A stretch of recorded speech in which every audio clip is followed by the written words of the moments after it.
이와 죄인을 의롭게 이끄시는 하나님에 대해서 우리 이걸 들어갑시다. 지난주 일과에서는 주로 창세기 1장부터 11장까지 나오는 내용을 우리가 함께 계략적으로 살펴보았죠. 하나님이 세우신 계획에 대해서.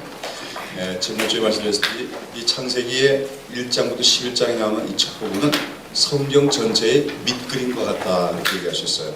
또는 앞으로 전개될 하나님의 구속사의 배경 화면이 된다고 얘기할 수가 있습니다. 우리가 그 창세기 1장부터 11장 보면 여러분 반복되는 모티브가 있다겠죠. 어떤 것입니까? 인간의 범죄, 하나님의 심판, 그러나 그 가운데 베푸시는 은혜 이렇게 나갔다겠죠.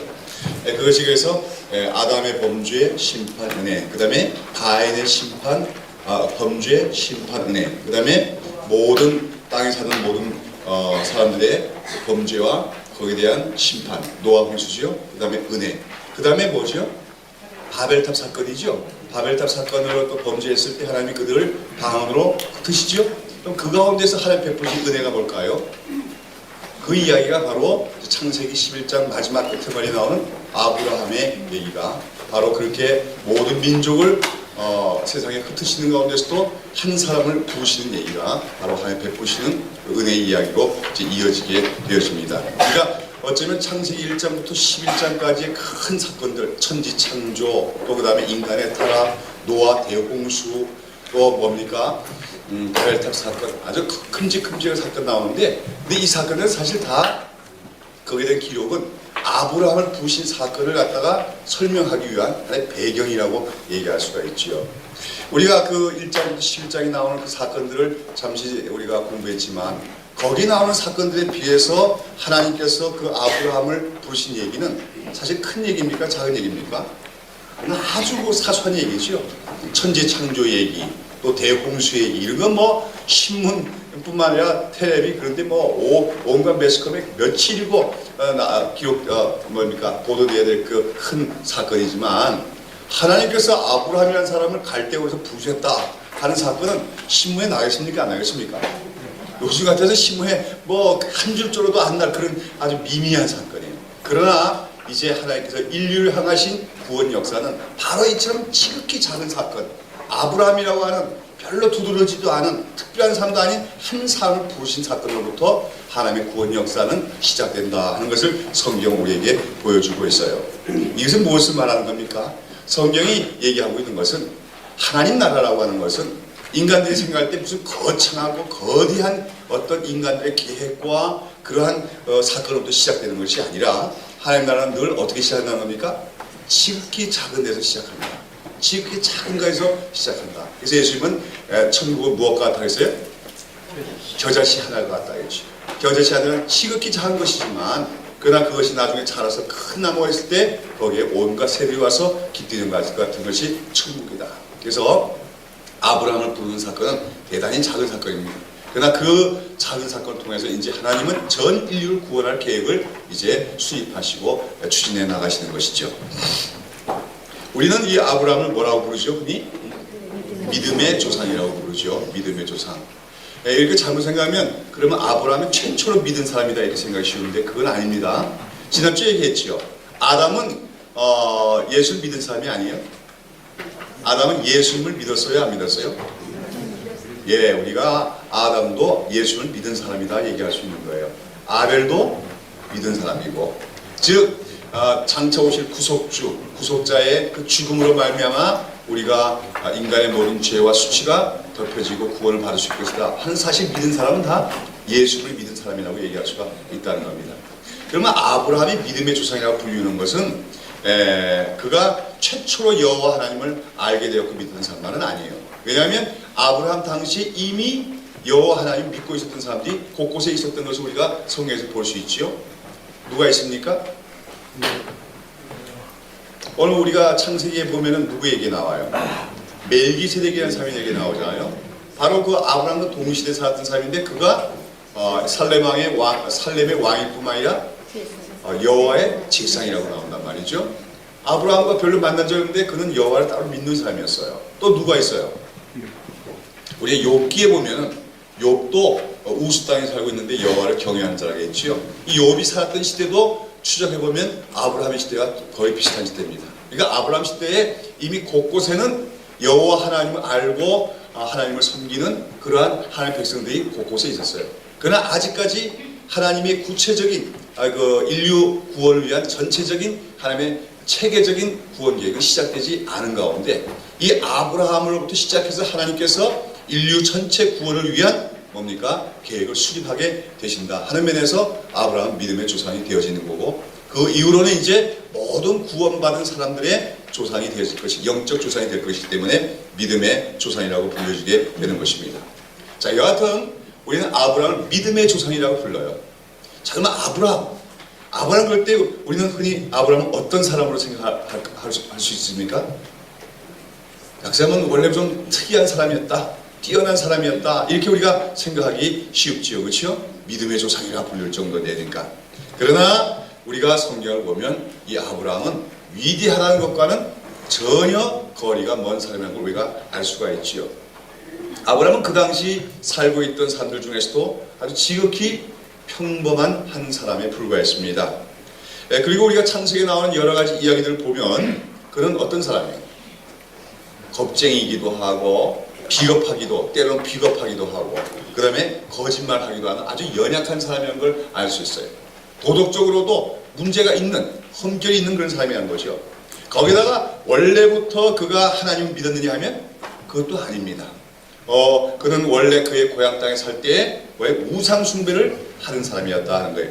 아무튼 하나님께서는 그처럼 여러 가지 면에서 인간적인 특징이나 장점이 없는 아브라함을 불러서 믿음의 조상으로 삼으셨다는 것이죠. 우리 기독교가 복음의 종교인 까닭은, 복음이 뭐 기쁜 소식이란 거죠. 왜 기독교가 복음의 종교입니까? 이처럼 하나님의 구속 역사에 제일 처음에 나오는 아브라함이라는 사람 자체가 이처럼 완벽한 사람도 아니고 뛰어난 사람도 아니고, 그렇죠? 특별한 사람도 아닌 보통 사람, 평범한, 아니면 어쩌면 그보다 좀 떨어지는 그러한 사람을 하나님이 불러셨다는 사실에서 우리는 기독교가 정말 복음의 종이라는 것을 우리가 생각하지 않을 수가 없습니다.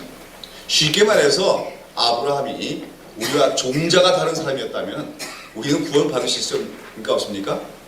없어요. 우리가 성경을 볼 때 성경은 무슨 위인전을 보듯이 봐서는 안 됩니다. 우리가 아는 위인전들이 있지요? 뭐 성웅 이순신전, 또 뭡니까? 또 뭐죠? 위인전들 많지요? 김유신 장군, 또는 뭐죠? 그런 얘기들, 위인전들 보면은 위인들은 어때요? 어릴 때부터가 확실히 우리하고 좀 다르지요. 뭔가 어릴 때부터 행동하는 게 다르고 뛰어나고 천재적인 게 있고 그런 것이 위인들인 것 같아요. 그러나 아브라함의 얘기를 보면 전혀 그렇지 않습니다. 그 사람은 우리하고 아주 똑같은 사람이에요. 우리처럼 연약하기도 하고 부족한 것도 많고 그 다음에 흠도 많은 사람. 그러나 그런 사람이 바로 이 성경에서 주역인 믿음의 조상이 된다. 이것 때문에 우리 기독교 복음은 참으로 복음이라고 하지 않을 수가 없다고 하는 것이죠. 자, 그래서 오늘 우리는 이 아브라함에 관한 얘기를 우리가 들으면서 살펴보면서 그런 아브라함, 참 보잘것없는 한 사람 불러서 믿음의 조상으로 만드신 분이 바로 우리 하나님이시다.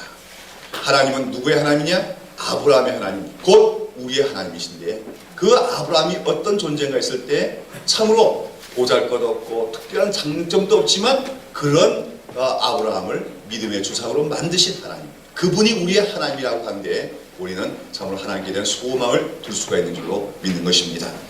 자, 오늘 우리가 여러분 예수 뵙겠지만 몇 가지 살펴보죠. 하나님의 부르심을 받기 이전에 아브라함은 어디서 살면서 또 어떻게 살고 있었습니까?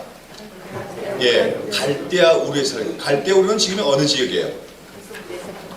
메소포타미아의 남부 지역으로서 지금 이라크에 해당합니다. 이 이라크에 해당하는데요. 그 당시 그러니까 그 아브라함이 살던 시대에는 그것이 문명의 아주 가장 핵심적인 중심지였다고 얘기할 수 있지요. 그러나 문명이 발전한 만큼 그만큼 우상 숭배도 성행했던 지역이에요. 이 갈대아 우르 지역에 지금도 가보면 유적물로서 어떻게 하냐면 찌그랏이라는 것이 남아있습니다. 찌그랏. 이 찌그랏이 뭐냐면 소위 바벨탑의 흔적이라고 볼 수 있는 건데 높은 탑이에요. 사람들이 만든 높은 탑들이 있는데 곳곳에인데 이것이 아마도 그 바벨탑의 원형이 바벨탑의 그 후에 바벨탑을 쌓았던 그 흔적들이 아니겠나 싶은데요. 이 찌그랏은 뭐냐 하면은 그 꼭대기에서 일월성신, 즉 해와 달과 별들에게 제사를 드리던 그런 우상숭배를 행하는 곳입니다.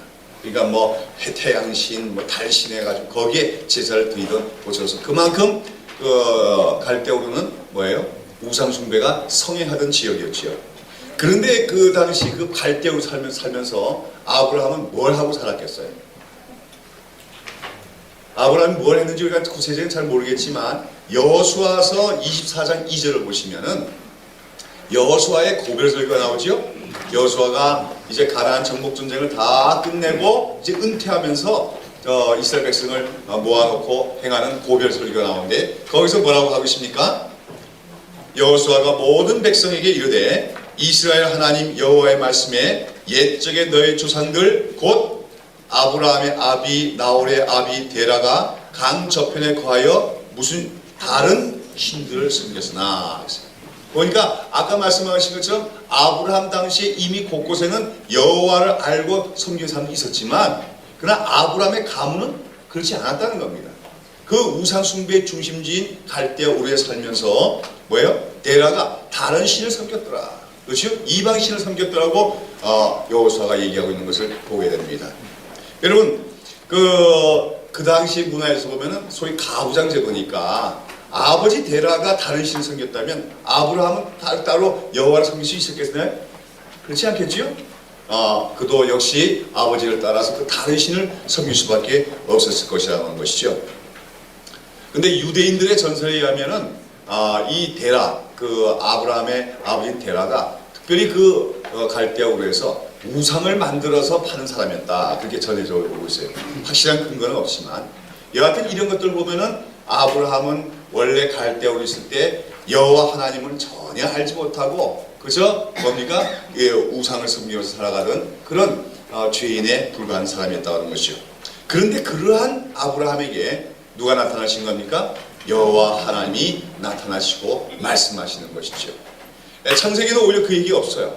그런데 우리가 사도행전에 보면은 스데반의 설교 중에서 어떻게 하나님께서 아브라함 불러드냐 하는 얘기가 거기 좀 나오고 있습니다. 사도행전 7장 2절부터 4절까지 한번 보시도록 하죠. 사도행전 7장 2절부터 4절까지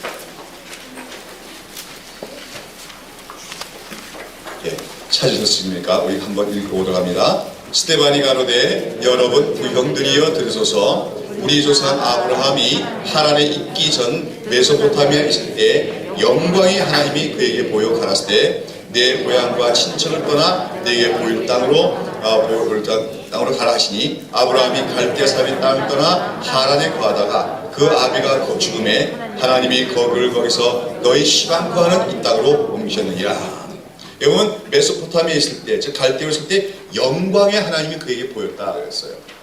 아마 그 아브라함이나 데라는 그 이방신을 섬기고 있었고 아브라함도 형식적으로 그냥 아버지 따라서 이방신을 섬기면서 뭐 신을 뭡니까 체험해 본 적이 없겠지요. 그렇죠? 무슨 뭐 자기가 믿는 신이 뭐 쉽지 않은 것도 아니니까. 근데 어느 날 뭡니까 하나님이 영광 중에 나타났다는 겁니다. 그 영광스러운 하나님이 나타났고 뭐라고 합니까? 나는 여호와라. 내가 이제 너에게 지시할 땅으로 가거라 떠나가라.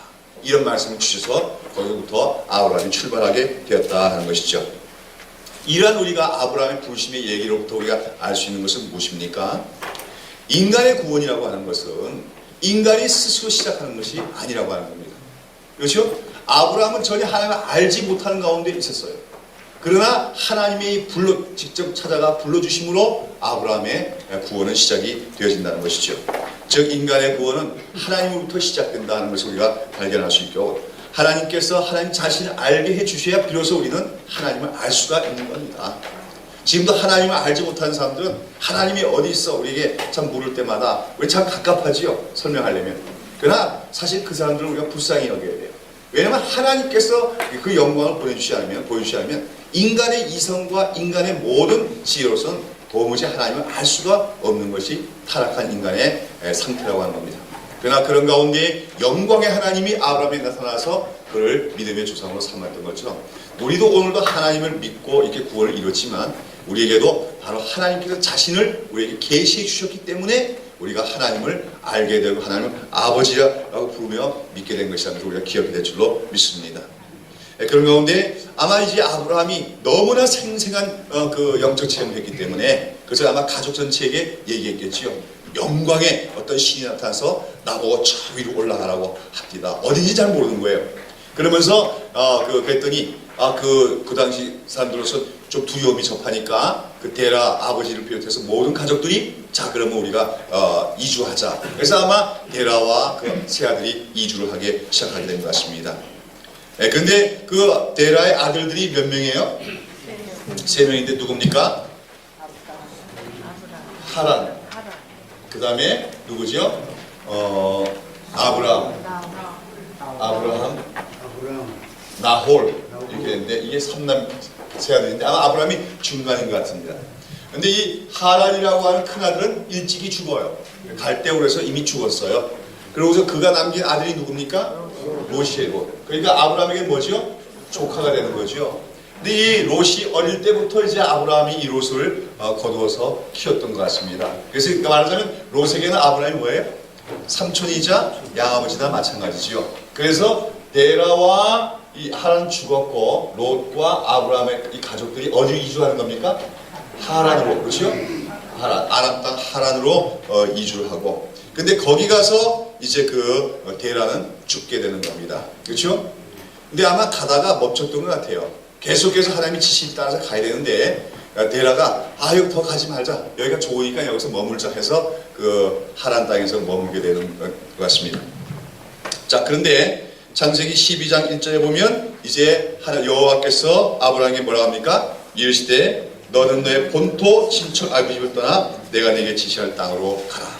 두 번째 부르심인 것입니다. 그러니까 이거 아까 사도행전 7장에 나왔던 그 영광의 하나님이 나타났다는 것은 1차적으로 나타나셨던 것이고 1차 부르심이고 지금 창세기 12장 1절에 있는 것은 두 번째 부르심이죠.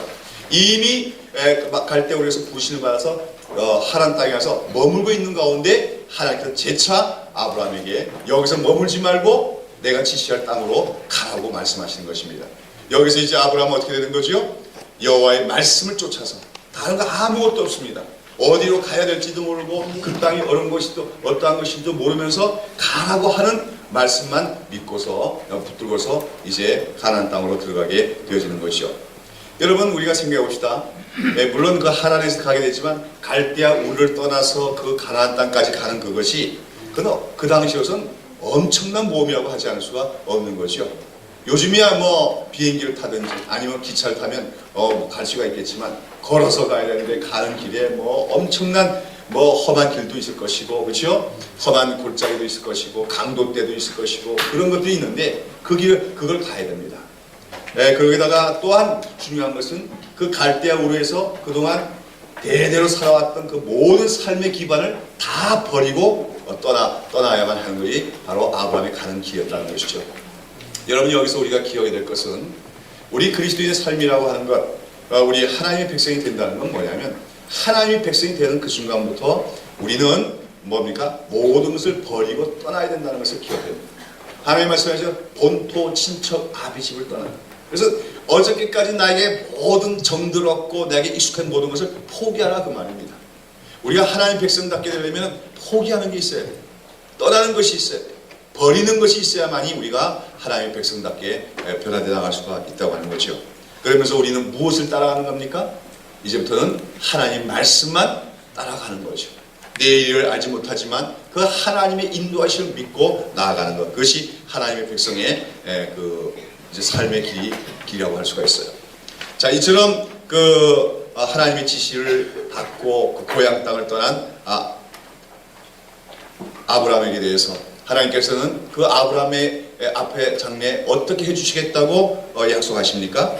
우리가 그 주는 말씀이 있죠? 창세기 12장 2절 말씀 다 같이 읽죠?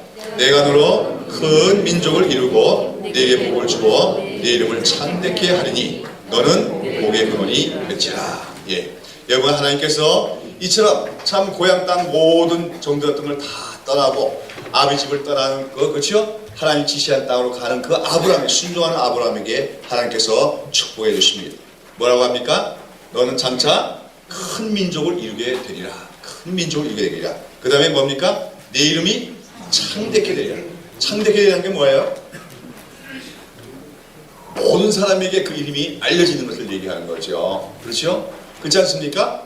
여러분 아브라함이라는 사람이 사실 오늘날 많은 사람에게 그 이름이 알려질 만한 인물입니까? 아니죠. 영웅도 아니고 무슨 어떤 그 큰 위대한 일을 이룩한 사람도 아닌데 그러나 하나님이 그 아브라함의 이름을 창대케 하야겠어요. 근데 오늘날 아브라함 이름이 창대합니까? 안 합니까? 그렇죠. 전 세계 인류 중에서 3분의 2 이상이 이 아브라함의 이름을 알고 있어요. 그렇죠? 기독교인뿐만 아니죠. 유대인들도 아브라함의 이름을 알고 또 누구요? 이슬람교도들도 역시 아브라함을 자기들의 조상이라고 하면서 그 이름을 알고 있습니다. 여하튼 그 이름이 창대케 됐지요. 큰 민족을 이루고 창대케 하리라. 그 다음에 뭐라고 합니까? 내 이름을 복의 근원이 될지니라. 여기서 이제 하나님께서 아브라함 부르신 중요한 목적이 나옵니다. 너는 무엇이 될지라? 복의 근원이 될지라. 복의 근원이 될지라. 이 복의 근원이란 말은 무슨 말입니까? 히브리어로 보면 이렇게 써요. 너는 복이 될지라 이렇게 되어 있습니다. 너는 복이 될지라. 원래는 그건데 그걸 우리 의역을 해서 복의 근원이라고 했는데 의미적으로 보면은 더 정확하게 표현하면 뭡니까? 복의 통로가 될지라 하는 말이 더 적합하죠. 복의 통로. 여러분 사실 모든 만복의 근원은 누구십니까? 우리가 찬송하는 만복의 근원 하나님. 우리 하나님이 복의 근원이에요. 모든 복은 하나님부터 오는 겁니다. 근데 하나님 그 복을 사람들에게 주시기를 원해요. 근데 주신 데 있어가지고 뭡니까? 그냥 직접 줄 수도 있지만 어떤 통로들을 통해서 주신다. 그 통로로 쓰임받는 사람을 가르쳐 복의 근원이라고 하는 것이죠. 오늘 하나님께서 아브라함 부르신 것은 뭡니까? 아브라함에게만 복을 주시는 것이 아니라 너를 통해서 많은 사람들에게 내가 복을 주기를 원한다. 너는 그런 많은 사람에게 내 복이 전달되는 통로가 되어라. 이렇게 하나님께서 아브라함을 말씀하고 계신 거죠. 여러분 이 복의 근원이 되라고 하는 말은 무엇입니까? 여러 가지 의미가 있는 가운데 우리는 먼저 이 사실을 기억해야 돼요. 오늘 우리 그리스도인 하나님의 백성은 어디 가든지 내가 복의 근원이 되야겠다. 내가 복 받고 살아야겠다 하는 것 생각보다도 내가 복의 근원이 되야겠다.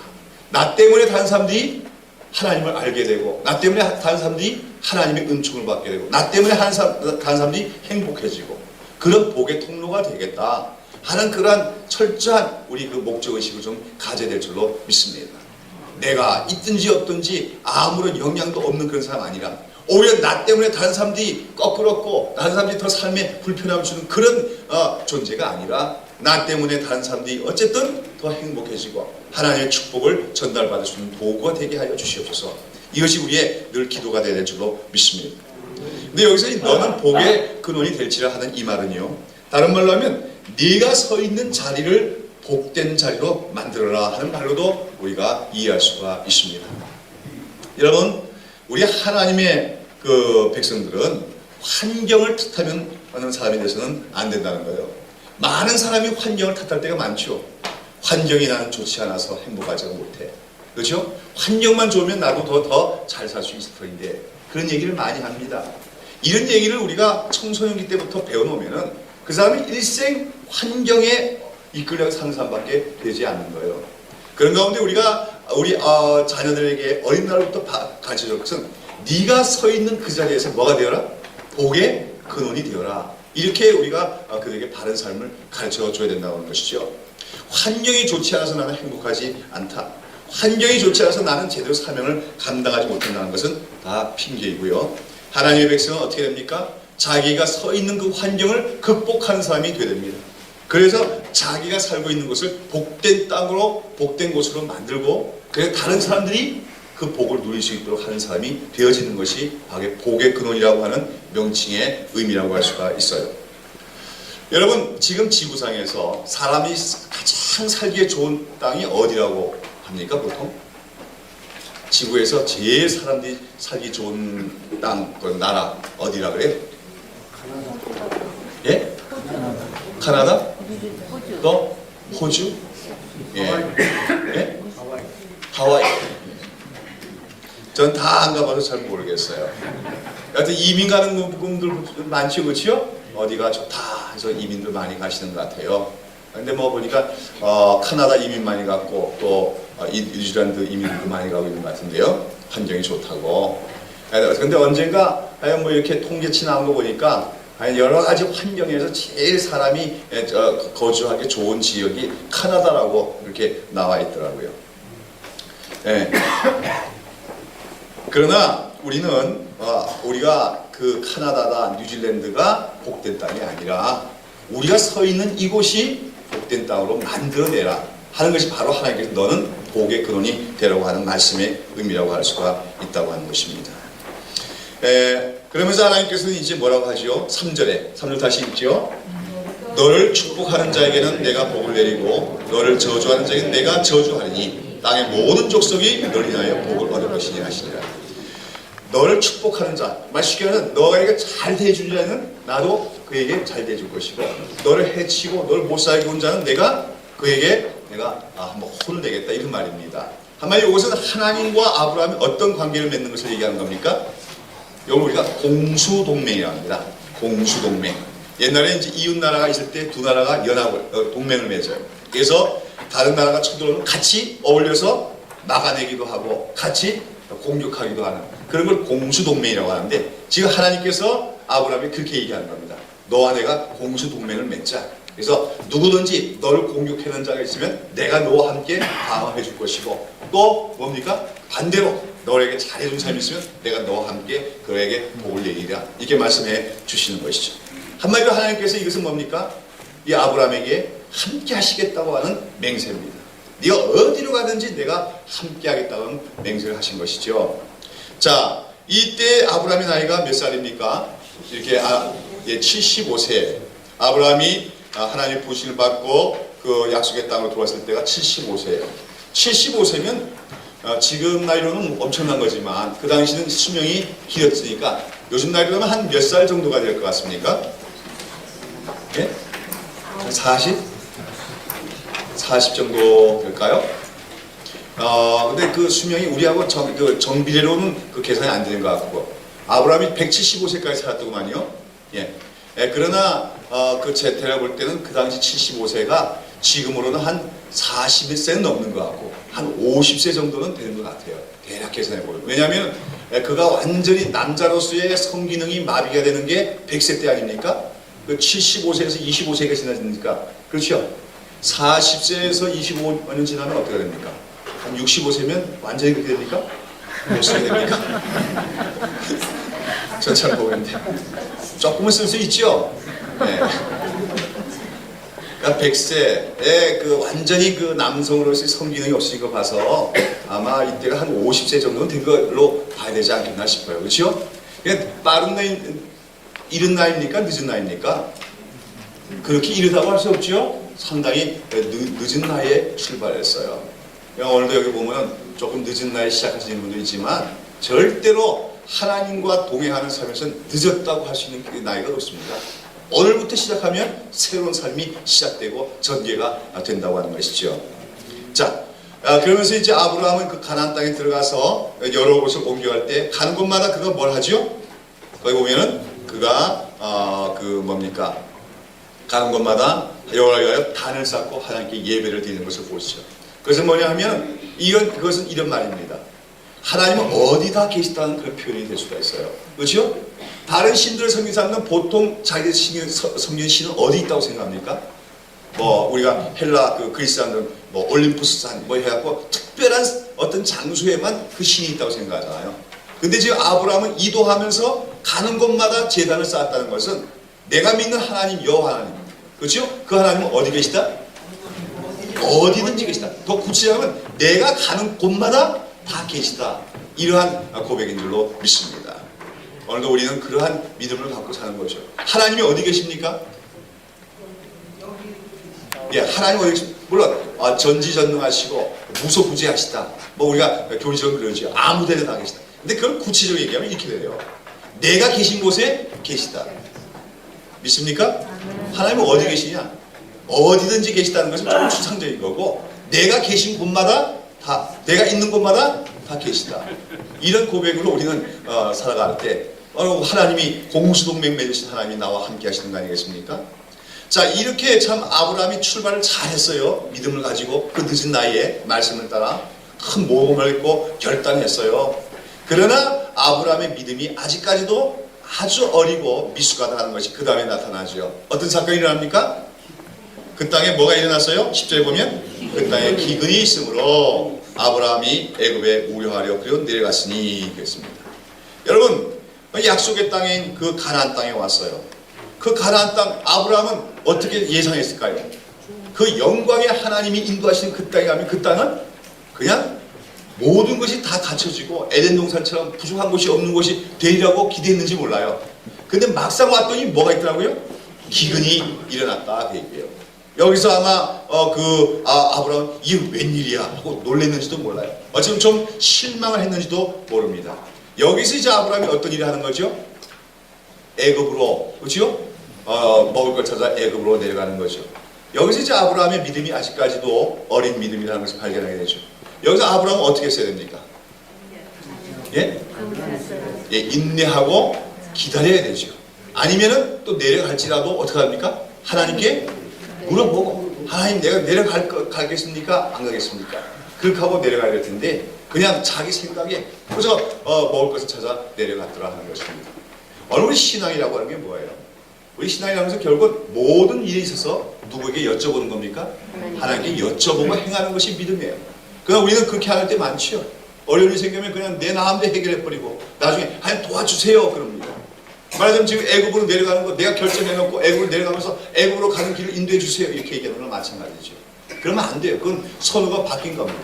우리는 먼저 그 어려울 때마다 하나님 어떻게 해야 됩니까? 애굽에 가니까 말이까? 이렇게 우리가 물어보는 자세가 우리에게 먼저 필요하다는 것입니다. 자, 결국은 이렇게 아직까지 믿음이 없어서 인간적인 방법으로 그 문제를 해결하려고 했던 아브라함에게 어떤 일이 생겼습니까? 그곳에 갔더니 거기서 문제가 해결되는 게 아니라 더 큰 문제가 발생하게 되죠. 어떤 일이 생겼어요? 예, 그 자기와 동행하는 그 사라, 자기 아내가 어때요? 굉장히 미인이던 것 같아요. 미인. 내가 이 미인의 기준이라는 것이 요즘에 말하는 미인의 기준하고 좀 다를지도 모릅니다. 요즘은 뭐 여기 탤런트 같은 그런 여성들 보고 미인이라고 하지만 그 당시에는 또 다른 미인의 개념이 있는지 모르겠는데 여하튼 사라가 상당한 미인이기 때문에 그 당시 그 아브라함은 나그네와 같은 사람이고 그러니까 그 사라의 아름다움을 보고 다른 사람들이 자기를 해치고 그 사라를 빼앗아갈까봐 이제 아브라함이 자기 아내인 사라를 뭐라고 부릅니까? 누이라 부르는 거죠. 누이라. 그랬더니 이 소식을 듣고 애굽 사람들이 봤더니 정말로 그 애굽 땅에 잠시 우거하러 온 그 아브라함이라는 녀석이 있는데 그 남자하고 한 여자가 있었는데 되게 예쁘단 말이에요. 근데 물어봤더니 뭐라 그래? 누이라고 하니까 누이라면 안 가가 아니야. 이래가지고 누구에게 청구를 하는 거예요? 바로 임금에게 청구해서 바로 왕의 왕비가 돼가지고 그 왕궁으로 들어가게 되었다는 겁니다. 이 아브라함이 여기서 얼마나 비겁해요. 그렇죠? 자기 생명 하나 부지기하기 위해서 자기 아내를 갖다가 누이라고 속여먹는 이런 비겁하고 거짓말쟁이가 아브라함이죠. 근데 여기서 더 우스운 건 뭐예요? 그 바로가 그 사라를 데려가면서 그냥 갑니까? 아니죠.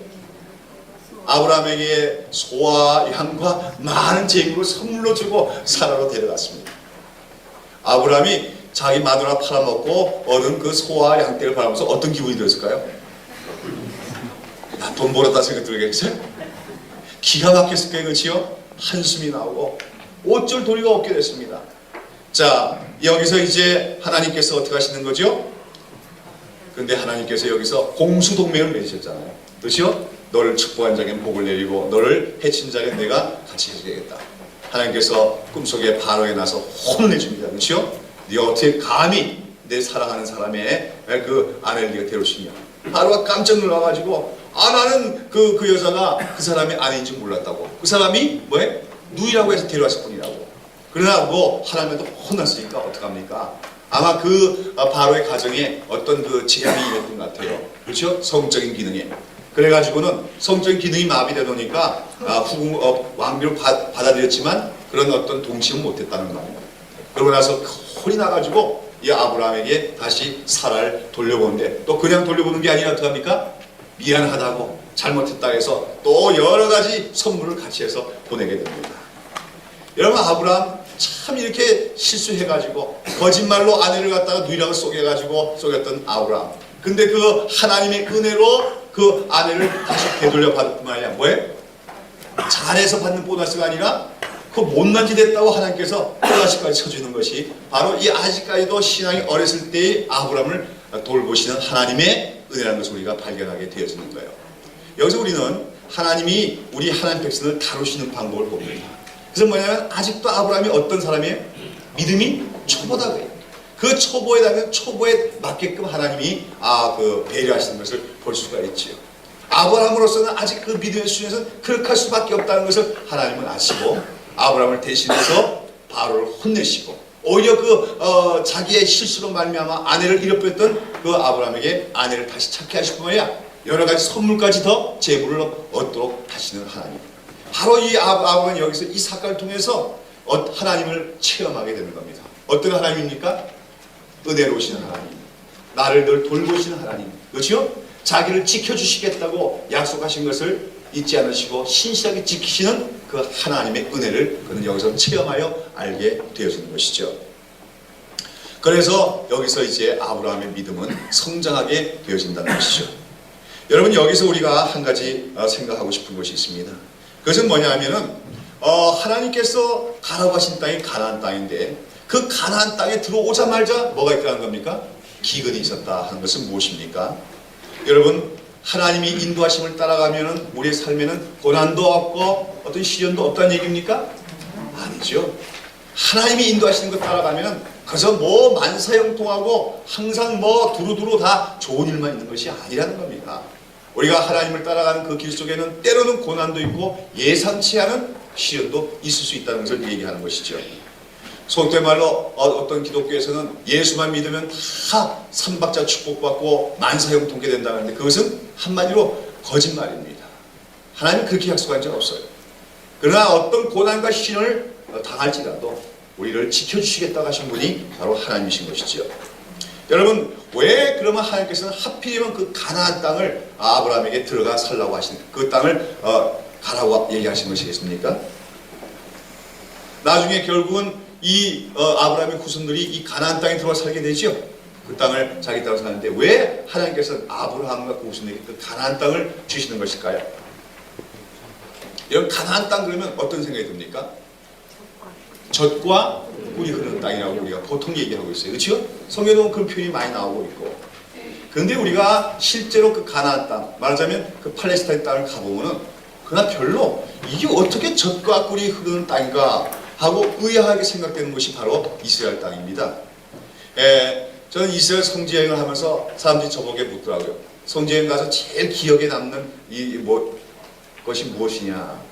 그때 저는 어디 갔더니 어디가 좋고 어디 갔더니 어디가 좋고 그런 기억보다는 전반적으로 한마디로 그 이스라엘 성지를 보고 온 감상은 뭐냐면 절대로 거기서 젖과 꿀이 땅이 아니라는 사실을 보았던 것이 제일 감명이 깊다 그렇게 얘기를 하죠. 무슨 말입니까? 그 이스라엘 땅은요, 물론 그 갈릴리 지역 그 가면 일부 비옥한 땅이 이스라엘 대표원 같은 게 있긴 있지만 전반적으로 보면 이스라엘 땅은 대단히 척박한 그런 땅입니다. 곳곳에 산악지대가 있고 광야와 불모지들이 많은 그런 땅이 바로 이스라엘 땅이죠. 그런데 왜 성경에서는 그 가나안 땅을 젖과 꿀이 흐르는 땅이라고 그러고 또 그 약속의 땅이라고 부르고 있는 것이냐? 그 가나안 땅이 그렇게 척박한 땅이기 때문에 유대인들의 농담에 이런 농담이 있다 그래요. 제가 이런 얘기 한 적 들은 것 본 적이 있는데요. 유대인들 그렇게 농담합니다. 이제 그 원래 이스라엘 민족이 어디 살았죠? 이제 나중에 민족이 형성된 게 애굽이죠. 애굽에서 살다가 애굽은 참 좋잖아요. 거기는 나일강이 흐르고 여러 가지 또 뭡니까 수리가 발달돼 가지고 농사도 잘 되는 지역이 많은데 거기서 이제 나와서 이제 시내 광야 들어갔을 때 이제 그 모세가 어디로 올라가죠? 시내산 꼭대기 올라가서 이제 하나님부터 그 십계명을 받게 되는데 거기서 이제 농담입니다. 이거 진짜 아니고 이제 그 여호와 하나님께서 모세에게 얘기했다는 거예요. 모세야, 내가 너와 네 민족으로 하여금 어디 땅을 줄까? 그렇죠? 이 지구상에 있는 많은 땅에서 너에게 어떤 땅을 줄까? 이러면서 세계 지도를 펴주시다는 겁니다. 세계 지도 보니까 이런 산은 갈색으로 나오고, 그렇죠? 바다는 파란색으로 나오고, 또 평야는 뭐예요? 녹색으로 나오고, 강들이 다 표시가 되고. 그러니까 이거 자세히만 보면 웬만한 사람도 이렇게 딱 보면 지도 보면, 야, 여기는 대단히 그 험악한 땅이구나, 여기는 사막을 알 수 있죠. 근데 이렇게 모세가 쫙 살펴보니까 참 정말로 사람 살기에 딱 적합한 모든 것이 다 갖춰진 숲풀과 평야와 강과 바다가 잘 조화된 좋은 땅이 하나 있더래요. 그게 어디겠습니까? 그게 아까 제가 얘기한 카나다예요. 카나다. 그러면 이제 어떤 땅을 달라고 얘기해야 돼요? 카나다 하고 발음을 해야 되는데, 그 유대인들은 모세가 입술이 둔한 자라, 그러니까 말더듬이었다고 그러죠. 근데 카나다 발음한다는 것이 잘못 발음돼가지고 카나안 해가지고, 그래가지고 자기네들이 이 가나안 땅, 이 척박한 땅에 들어와 살게 됐다, 그렇게 농담을 한다 그래요. 그 농담을 보면은 그야말로 그 이스라엘 땅, 가나안 땅 어떤 땅입니까? 척박한 땅이라는 거죠.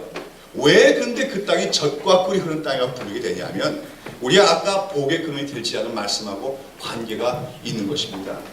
하나님은 뭐냐면, 이 땅이 척박하게 보일지라도 너희가 이 땅에 들어가서 나의 말을 듣고 나의 말에 순종하면은 내가 어떻게 하게 됩니까? 이 땅에 때를 따라서 비와 이슬을 내려주겠다는 거죠.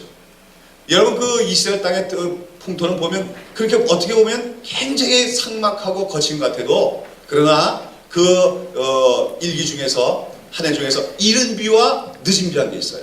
그러니까 가을에 한 번 내린 비와 봄에 내린 비가 있는데, 그 비만 적절하게 내려주면은 이스라엘 땅은 어떻게 됩니까? 대단히 좋은 옥토가 될 수 있는 것이 이스라엘 땅의 특징이라고 하는 거예요. 그렇죠? 지금도 여러분 그 이스라엘 가보시면은 이 막 광야 같은 땅이 있는데 곳곳에 보면 집단 농장들이 있고 엄청난 그 농원들이 있습니다. 거기서 파인애플이니 오렌지니 망고니 그렇게 대량으로 생산되고, 거기서 생산되는 그 과일들이 유럽에 아주 비싼 값으로 팔려가요. 다른 나라보다. 왜냐하면 거기서 생산되는 과일들이 특별히 당도가 높기 때문에 그렇습니다. 왜냐하면 거기 내려지는 일조량 같은 게 많기 때문에 물만 충분히 공급되면은 오히려 다른 땅에서 생산되는 과일보다 더 맛있는 과일들이 생산될 수 있다는 거죠. 그러니까 적절히 물만 공급되면 그 땅은 무슨 땅이 될 수가 있는 거예요? 젖과 꿀이 흐르는 땅이 될 수가 있다는 것이죠. 그러나 옛날에는 지금처럼 지하수를 개발할 수 있는 방법이 없으니까 어떻게 해요? 그래서 하늘만 바라볼 뿐이죠. 그런 가운데 이스라엘 백성들이 하나님께 불순종하면 어떻게 되는 거예요? 비가 안 오고 가뭄이 오고, 그러면 그 땅이 어떻게 합니까? 황폐해지고 광야가 되고 메마른 땅이 되고, 그렇죠? 사람 살기가 어려운 척박한 땅이 되는 거예요. 그러나 이스라엘 백성이 그 땅에 살면서 하나님께 순종하고 믿음으로 살아가면 어떻게 됩니까? 하나님께서 때를 따라서 이슬 비와 단비를 내주실 때 이른 비와 늦은 비를 내려줘서 그 땅이 무슨 땅이 되는 겁니까? 아주 기름진 땅이 되어주고 적과 굵은 땅이 되어진단 말이죠. 그것을 통해서 하나님께서 이 가나안 땅은 특별히 어느 곳에 위치하고 있냐면, 지정학적인 위치로서 우리가 지구의 제일 중간에 있는 것을 우리가 발견할 수가 있지요. 그렇죠? 아프리카와 아시아와 유럽과 모든 대륙이 만나는 지점, 세계 센터에다가 하나님이 그 이스라엘 가나안 땅을 놓으셨어요. 그건 무슨 말입니까? 비록 너희들 눈에는 척박하게 보일지라도 이 땅에 들어와서 내 말에 듣고 내 말에 순종하면은 너희가 나의 복을 받을 것이고, 이 땅이 정말로 무슨 땅이 되어서 젖과 꿀이 흐르는 땅이 되어서 모든 민족들이 이 지역으로 나와서 하나님을 발견하게 되고 하나님을 믿게 되고 하나님의 축복을 받게 되리라. 그러면서 너희가 복의 근원이 되어라 하는 의미에서 하나님께서는 아브라함과 그 후손들에게 가나안 땅을 주셨다 하는 가나안 땅의 의미를 우리가 기억해야 될 줄로 믿습니다. 어떤 사람들은 그래요. 내가 왜 한국에 태어나서 이 고생이냐고. 그렇지 않습니다. 우리가 태어난 그곳이 바로 하나님께서 우리에게 허락하신 가나안 땅이라는 믿음을 우리가 가져야 될 줄로 믿습니다. 거기서 우리가 하나님의 말씀을 따라 살아갈 때 그 땅이 젖과 꿀이 흐르는 땅. 그러니까 가나안 땅은 따로 있는 것이 아닙니다. 오늘 하나님 백성들이 살고 있는 그곳이 다 가나안 땅이에요. 우리는 거기서 하나님의 말씀에 순종하는 삶을 통해서 하나님의 축복을 받아서 우리가 살고 있는 것이 젖과 꿀이 흐르는 땅이 되게 함으로써 모든 사람에게 하나님의 축복을 전달하는 복의 근원이 되라고 하는 것. 그것이 하나님께서 모세와 하여금 아브라함과 하여금 가나안 땅으로 인도하신 목적이라면서 우리가 기억해야 될 줄로 믿는 것입니다. 자, 그런데 이제 이렇게 여하튼 아브라함은 그 가나안 땅에 큰 기대를 하고 왔어요. 오기만 하면은 모든 것이 갖춰져 있고 아무런 고난도 없는 땅으로 기대하고 왔다가 엄청난 그 고난을 시련을 맛보고 기근이 찾아오자 인간적인 방법으로 애굽을 내갔다가 큰 낭패를 당합니다. 그러나 그러한 아브라함의 참 거짓말하고 자기가 아내를 누이하고 비겁한 행위에도 불구하고 하나님께서 그 강한 자 바로를 내치시고, 그렇죠? 아브라함에게 아내를 찾게 하시고 뿐만 아니라 기대하지 않던 선물까지도 얻게 하셔서 가나안 땅으로 돌아오는 과정 속에서 드디어 아브라함은 믿음이 성장하기 시작하는 겁니다. 하나님을 알게 되는 거예요. 은혜의 하나님, 신실하신 하나님, 나를 떠나지 않는 하나님, 그렇죠? 내가 약할 때 나를 돌보시는 하나님을 그는 체험하게 되고 거기서 하나님에 대한 깊은 신뢰를 갖게 되어지는 것입니다. 이렇게 하면서 우리는 이 애굽의 이 체험을 한 후에 애굽에서 실패, 그러나 거기서 도우시는 하나님의 은혜를 체험한 후에 아브라함의 신앙은 어떻게 된 거죠? 급성장하게 되어지는 거예요. 그래서 그 다음에 나오는 이야기가 바로 아브라함의 어떻게 영적으로 성장했는가 보여주는 사건이 그런 기록되고 있죠. 어떤 사건이 나옵니까? 예, 아브라함과 롯 사이에 발생하는 어떤 그 분쟁의 얘기가 나오죠. 아브라함과 이제 롯이 같이 거주하고 있었는데 아브라함에게도 가축이 있고 롯에게도 가축이 있고 그들도 돌보는 목동들이 따로 있는데 이게 그 같이 살다 보니까 어떻게 해요? 가축 수는 점점 많아지고 하나님의 은혜죠? 가축 수가 하나 많아졌는데 문제가 생겼어요. 뭡니까? 목초지가 제한돼 가지고 이 아브라함의 목동들과 롯의 목동들 사이에 자주 다툼이 일어납니다. 이까지가 우리 땅이다. 아니다. 이까지가 우리 땅이다. 서로 다투게 되는 거예요. 이렇게 됐을 때 아브라함은 거기서 어떤 제의를 하게 되는 것입니까? 롯에게. 예, 거기서 아브라함이 하는 말이 있지요. 창세기 13장 8절에 뭐라고 얘기합니까? 13장 8절에 그 앞에 13장 7절에 보면은 뭐라고 했어요? 예, 그러므로 아브라함의 가축의 목자와 롯의 가축의 목자 서로 다투고 또 가나안 사람 브리스 사람도 그 땅에 거하였는지라. 이 말이 중요한 겁니다. 또 가나안 사람 뭡니까? 사람과 브리스 사람도 그 땅에 거하였는지라. 아브라함이 뭐라고 하는 겁니까? 조카야, 뭐라고 하죠? 너와 나는 한 골육이다. 너나 나나 또 네 목자 내 목자 서로 다투게 하지 말자. 그래서 네 앞에 온 땅 있지 않냐? 나를 떠나라고 얘기하는 것입니다. 무슨 말입니까? 너나 나나 다 누구를 섬기는 사람들이냐? 여호와 하나님을 섬기는 하나님의 백성들인데 우리 이웃에는 누가 살고 있어요? 하나님을 알지 못하는 이방인들이 살고 있는 가운데 너와 내가 한 권력으로서 더군다나 하나님을 섬기는 한 백성으로서 서로 이 물질적인 문제 때문에 다투고 그래서야 이런 모습을 이방 사람들에게 보여주면 되겠느냐? 아브라함은 지금 무엇을 생각하는 겁니까?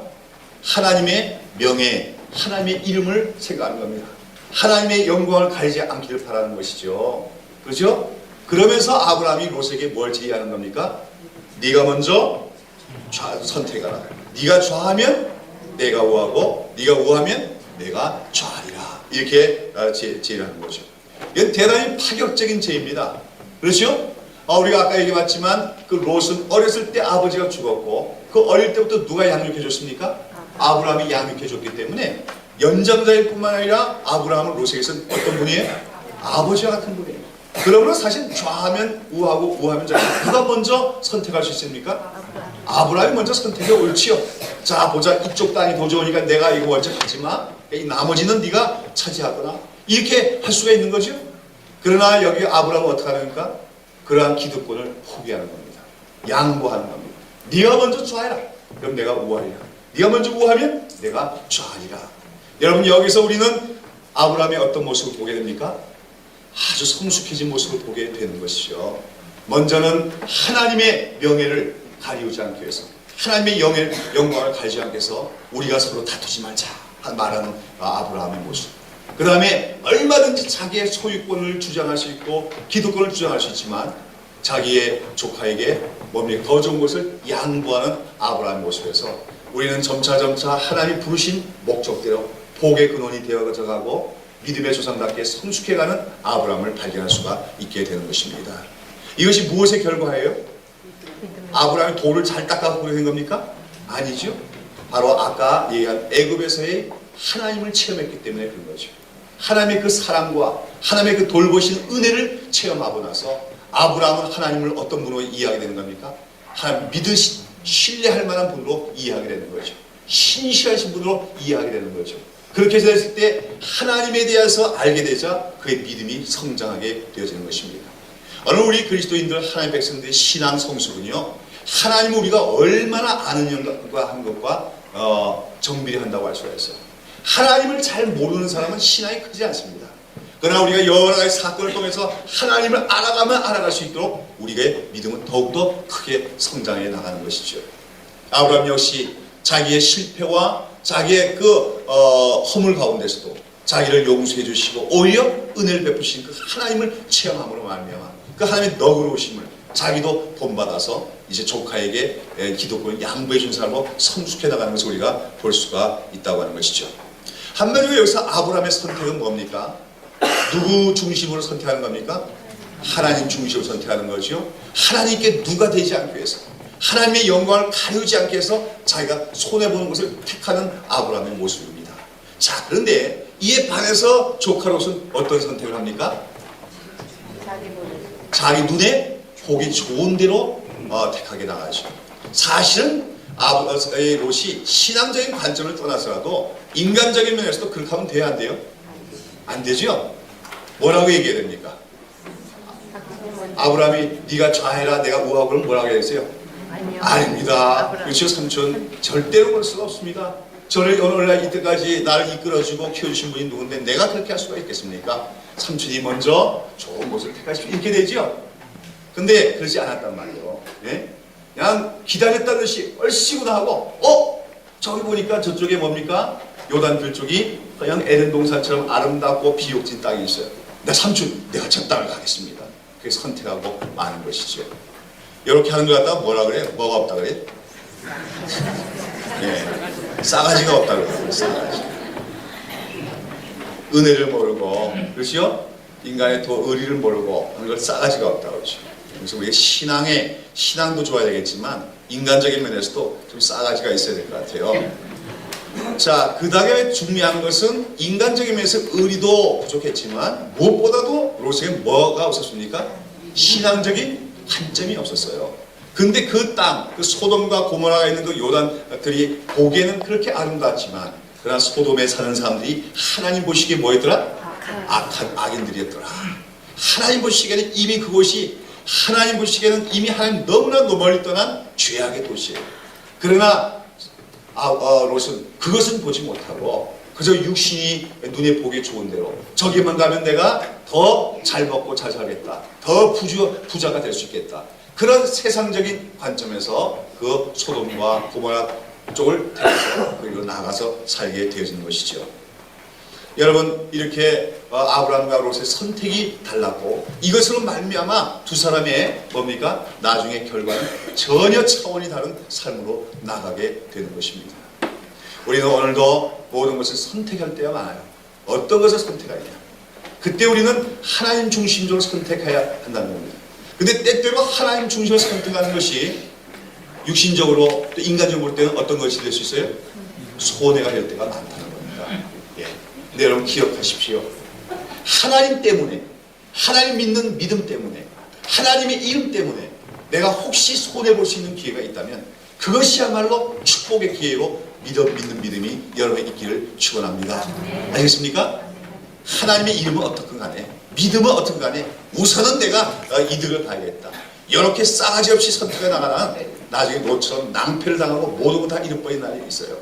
그러나 하나님을 믿는 믿음 때문에, 하나님의 이름 때문에 내가 손해보는 길을 선택했을 때 하나님께서는 반드시 그것을 우리에게 보상해 주신 줄로 믿습니다. 그렇죠? 그래서 어떻게 되는 거예요? 롯이 그렇게 떠나고 말았어요. 아브라함 마음이 어떻게 했습니까? 쓸쓸하고 허탈했을 거예요. 이제 아마 아브라함은 이런 생각을 하고 있는지도 몰라요. 자기는 자녀를 낳을 수가 없으니까, 그렇죠? 소생이 없었기 때문에 사실은 그 조카 롯을 뭘로 삼을 생각이 있었겠습니까?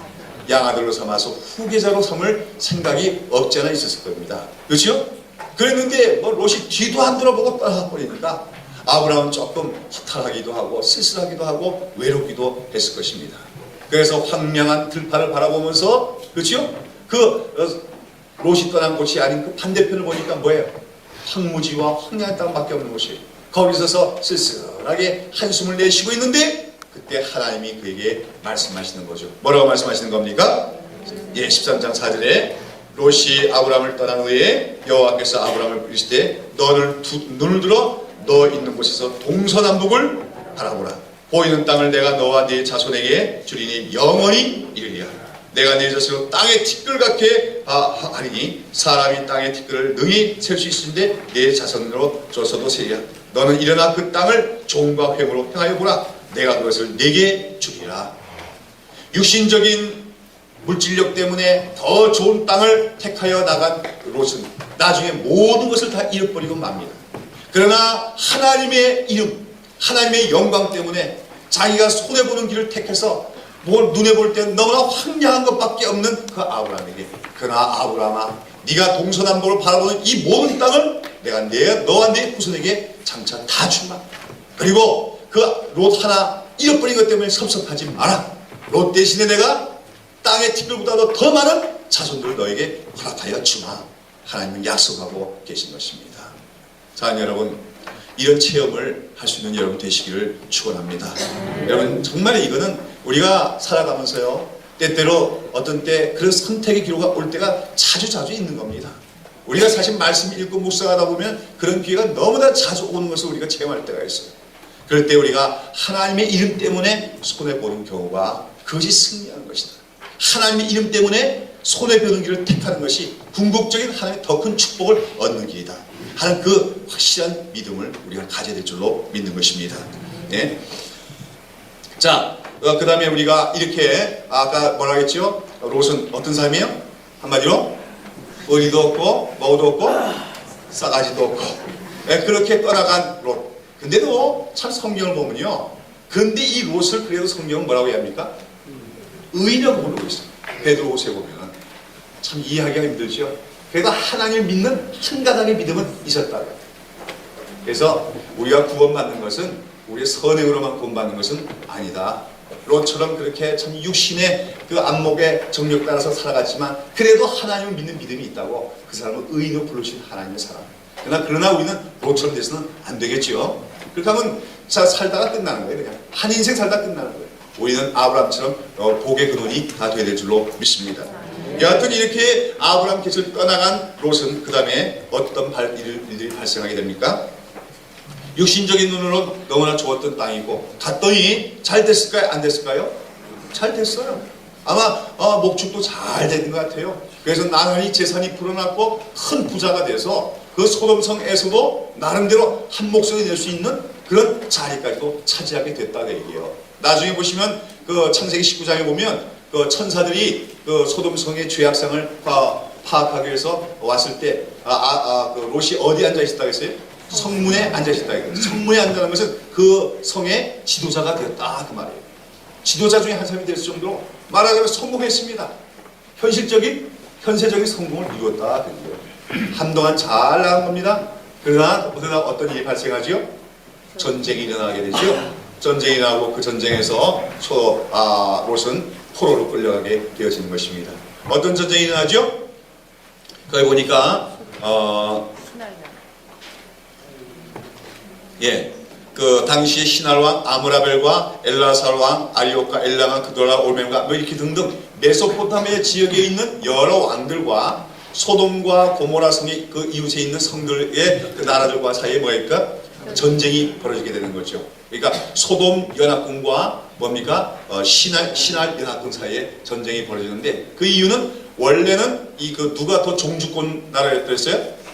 그 신할에 있는 여러 나라들이 종주권 나라고 이 소돔 지역에 있는 나라들은 거기다 조공을 바치는 그런 나라들이었는데 어디 갑니까? 배반을 한 것 같아요. 배반을 하면은 곧바로 이제 공격해서 다 파멸시키도록 되어 있는 것이 옛날에 종주권 계약의 특징이죠. 여기 보면 참고적으로 당시 신할왕 아므라벨이 나온 것인데 이 아므라벨이 아마도 하무라비 법전이라는 얘기 알죠? 세계 최초의 법전이 알려지는 그 하무라비 왕으로 이해하는 사람들이 많습니다. 역사의 실존 인물이었죠? 그렇죠? 여하튼 이런 그 전쟁이 났는데 소돔군 연합군이 신할 연합군에 의해서 패배를 당하죠. 그래서 어떻게 됩니까? 그 소돔성 사람들이 다 모든 백성들이 다 뭘로 끌려가게 돼요? 포로로 끌려가게 되고 모든 재산들을 다 약탈해서 그 연합군이 끌고 갔습니다. 그런데 이제 이러한 소식이 누구에게 들려왔어요? 아브라함에게 들려오자 아브라함이 어떤 조치를 취합니까? 거기 보니까 아브라함이 그 조카의 사로잡혔음을 듣고 어떻게 한 사람? 집에서 길리고 연습한 자 318인을 거느리고 쫓아갔다. 318인, 318명인데 아브라함의 가족이 318명이었단 말이죠. 근데 아브라함이 어떻게 했다고 했어요? 그 사람들을 그냥 돈 주고 고용한 사람들이 아니라 뭐라고 했어요? 길리고 연습한 자. 중요한 겁니다. 뭡니까? 이 사람들을 날마다 아브라함은 훈련시켰다는 거예요. 뭘로? 말씀으로, 기도로, 하나님 믿는 믿음으로 훈련시켰고 또 그 당시 그 목동들은 뭡니까? 싸움도 할 줄 알아야 되잖아요. 맹수하고 싸야 되고 또 강도떼하고 싸야 되기 때문에 무술도 연마로 그게 연습을 시켰다 그러죠. 그러니까 길리고 연습했던 영적인 뿐만 아니라 군사적으로도 연습된 자라는 거죠. 자기의 가족들을 이끌고 나가서 밤에 야습을 해서 그 엄청난 연합군을 쳐부숩니다. 그렇죠? 그리고 나서 그 모든 끌려갔던 포로들, 롯을 포함해서 모든 사람들 다 이끌고 돌아오게 되어지는 것이죠. 참 여기 보면은 여러분 이 아브라함이 이전에 그 애굽 땅에 갔던 그 아브라함이 맞습니까 아닙니까? 그 아브라함 맞아요? 전혀 다른 아브라함이죠? 어떻게 됐습니까? 아주 성장한 모습을 보게 되어지는 거죠. 왜 그래요? 아까도 했지만 하나님의 사랑을 맛보고 하나님의 은혜를 맛보다 보면 우리 믿음이 쑥쑥 자라요. 하나님의 사랑과 은혜를 맛보게 될 때 우리 믿음이 성장하게 돼요. 그 믿음이 성장하게 될 때 아까처럼 그 롯에게 기득권을 양보할 줄 아는 사람도 되는 너그러운 사람이 되는 한편에 또 어떤 사람도 됩니까? 용기 있는 사람도 되어지는 것입니다. 믿음의 사람은요 용기 있는 사람입니다. 믿습니까? 믿음의 사람은 비겁하지 않습니다. 믿음의 사람은 의를 위해서라면 생명까지라도 아끼지 않는 용기가 있게 되어지는 거예요. 아무리 겁쟁이했던 사람도 하나님께 대한 믿음이 생겨나면 정말로 세상이 감당치 못할 용기를 생겨나게 되어지는 것이죠. 그런 하나님이 주신 용기를 가지고 아브라함은 드디어 연합군들 쳐부수고 포로된 자들 다 선방에서 돌아오는 위대한 승리를 거두게 되어지는 것입니다. 이러한 그 아브라함의 성장 과정, 그 모든 성장 과정이 누구로 말미암은 것입니까? 하나님의 은혜, 사랑으로 말미암은 것이라는 거죠. 자, 이렇게 돌아오는 과정 속에서도 우리는 아브라함이 그 믿음이 정말로 아름답게 성장한 것을 볼 수가 있어요. 첫 번째 어떤 사건이 있습니까? 아브라함이 돌아오는데 누가 나와서 아브라함이 축복합니까? 살렘 왕. 이 살렘은 나중에 예루살렘인데 그 살렘의 왕인 멜기세덱. 그는 또 누구의 제사장이세요? 거룩한 하나님의 제사장이라고 했어요. 제사장 겸 왕이다. 아주 독특한 거죠. 독특한 왕입니다. 제사장 겸 왕인 멜기세덱이 나와서 아브라함을 축복하면서 뭐라고 합니까? 아브라함에게 대적들을 그 손에 붙이신 하나님께 찬송을 돌리노라 얘기하는 것이죠. 여기서 아브라함이 그 멜기세덱에게 뭘 바쳤더라? 11조를 바쳤더라. 성경에 나오는 최초의 11조에 대한 기록이 여기 나오고 있는 것을 볼 수가 있습니다. 여기 나오는 멜기세덱은 아주 신비한 인물이죠. 그렇죠? 왜냐하면 이 멜기세덱에 대한 얘기는 다른 데 아무데도 안 나오다가 갑자기 이렇게 여기서 출연하기 때문에, 그래서 히브리서 기자는 이 멜기세덱을 장차 오실 메시아 그리스도의 모형으로 설명. 이 사람이 메시아만은 아니에요. 그러나 예수님도 그 근원을 알 수 없는 태초부터 계신 분이라는 면에서 이 멜기세덱이 그 근원을 알 수 없다는 면에서 메시아를 닮았다. 그 다음에 아브라함을 축복했다는 면에서 여러분 누가 더 높은 자입니까? 축복을 받는 자와 축복하는 자에서 누가 더 높은 자예요? 축복하는 자가 높은 자예요. 그렇죠? 그런데 나중에 이제 히브리서 기자는 그걸 얘기하는 거죠.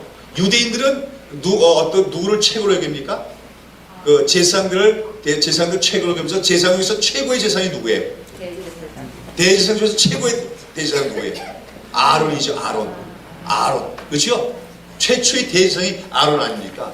근데 유대교회에서는 모든 대제사장은 다 누구의 후손이에요? 아론의 그 후손들이죠. 그러면서 그들은 그 아론의 대제사장들이 섬기는 그 제사 제도가 옳다고 얘기하는 건데, 히브리서 기자는 그 제사는 이미 끝났다. 왜냐하면 그 아론의 반차를 쫓은 후손들의 제사장보다 더 위대한 제사장이 있는데 그분이 누구냐? 예수님이시다. 그러면서 그 예수님은 멜기세덱의 반차를 쫓은 제사장이다. 이렇게 설명하고 있는 겁니다. 그러면서 이제 히브리서 기자는 얘기하기를 멜기세덱이 높으냐 아브라함이 높으냐. 누가 높으냐? 멜기세덱이 더 높은 것은 멜기세덱이 아브라함을 축복했기 때문이다. 마찬가지로 그러나 아브라함이 높으냐 아론이 높으냐. 누가 높아요? 아브라함이 더 높다. 왜냐하면 아브라함으로부터 아론이 나왔기 때문에. 이런 설명을 가지고 이제 그리스도야말로 참된 제사장이요 더 영광스러운 제사장을 입증하는데 이 멜기세덱 인물을 이용하고 있는 걸 봅니다. 조금 까다로운 문제지만 뭐 그 정도 이해하시면 되겠고요. 여기서 이제 우리가 아브라함의 신앙을 볼 수 있는 것은 아브라함이 11조를 바쳤다 하는 것입니다. 11조라는 것이 그 이전에는 있었는지 없었는지 우리는 모르겠어요. 그러나 여하튼 아브라함이 큰 승리를 거두고 오면서 하나님의 제사장인 그 멜기세덱에게 11조를 바치는 걸 통해서 아브라함은 무엇을 고백하고 있는 것입니까? 그 11조를 통해서 뭘 고백하고 있는 거예요?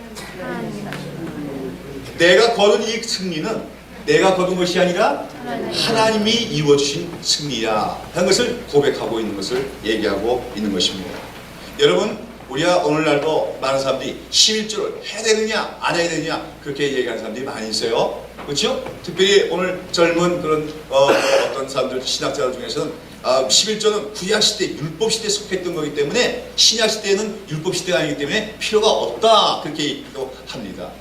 그러나 여러분 한번 보시다. 지금 아브라함이 그 멜기세덱 11조 바쳤는데 이때는 율법이 있었어요 없었어요? 율법이 없던 시대예요. 율법도 있기 전부터 있었던 것이 뭡니까? 11조다. 그 다음에 우리가 왜 11조의 당위성이 나오냐면 아브라함이 11조를 바쳤던 그 자세, 하나님 앞에서 이 자세가 어떤 것 같다 우리가 살펴보면 왜 우리가 11조 해야 되는가 갖다가 이해할 수 있을 줄로 믿습니다. 아브라함은 왜 11조를 지금 멜기세덱에게 드리는 겁니까?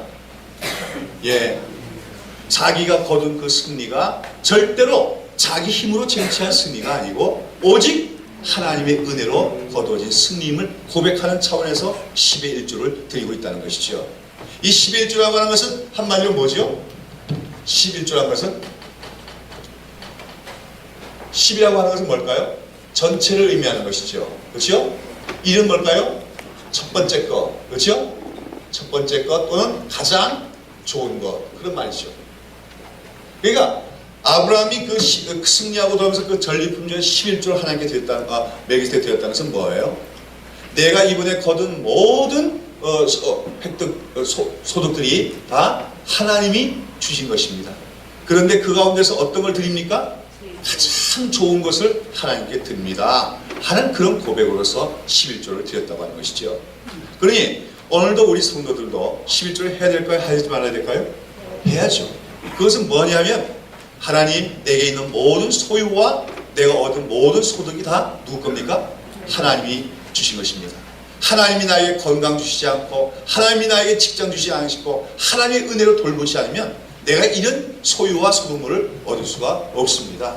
그러니까 다 하나님의 은혜로 주신 거기 때문에 다 하나님께 바쳐야 마땅하겠지만 그러나 하나님께서 저희들에게 선물로 주신 것이기에 우리가 그 중에서 제일 좋고 가장 아끼고 가장 귀한 것을 하나님께 먼저 바칩니다 하는 의미로 바쳐지는 것이 뭡니까? 11조인 줄로 믿습니다.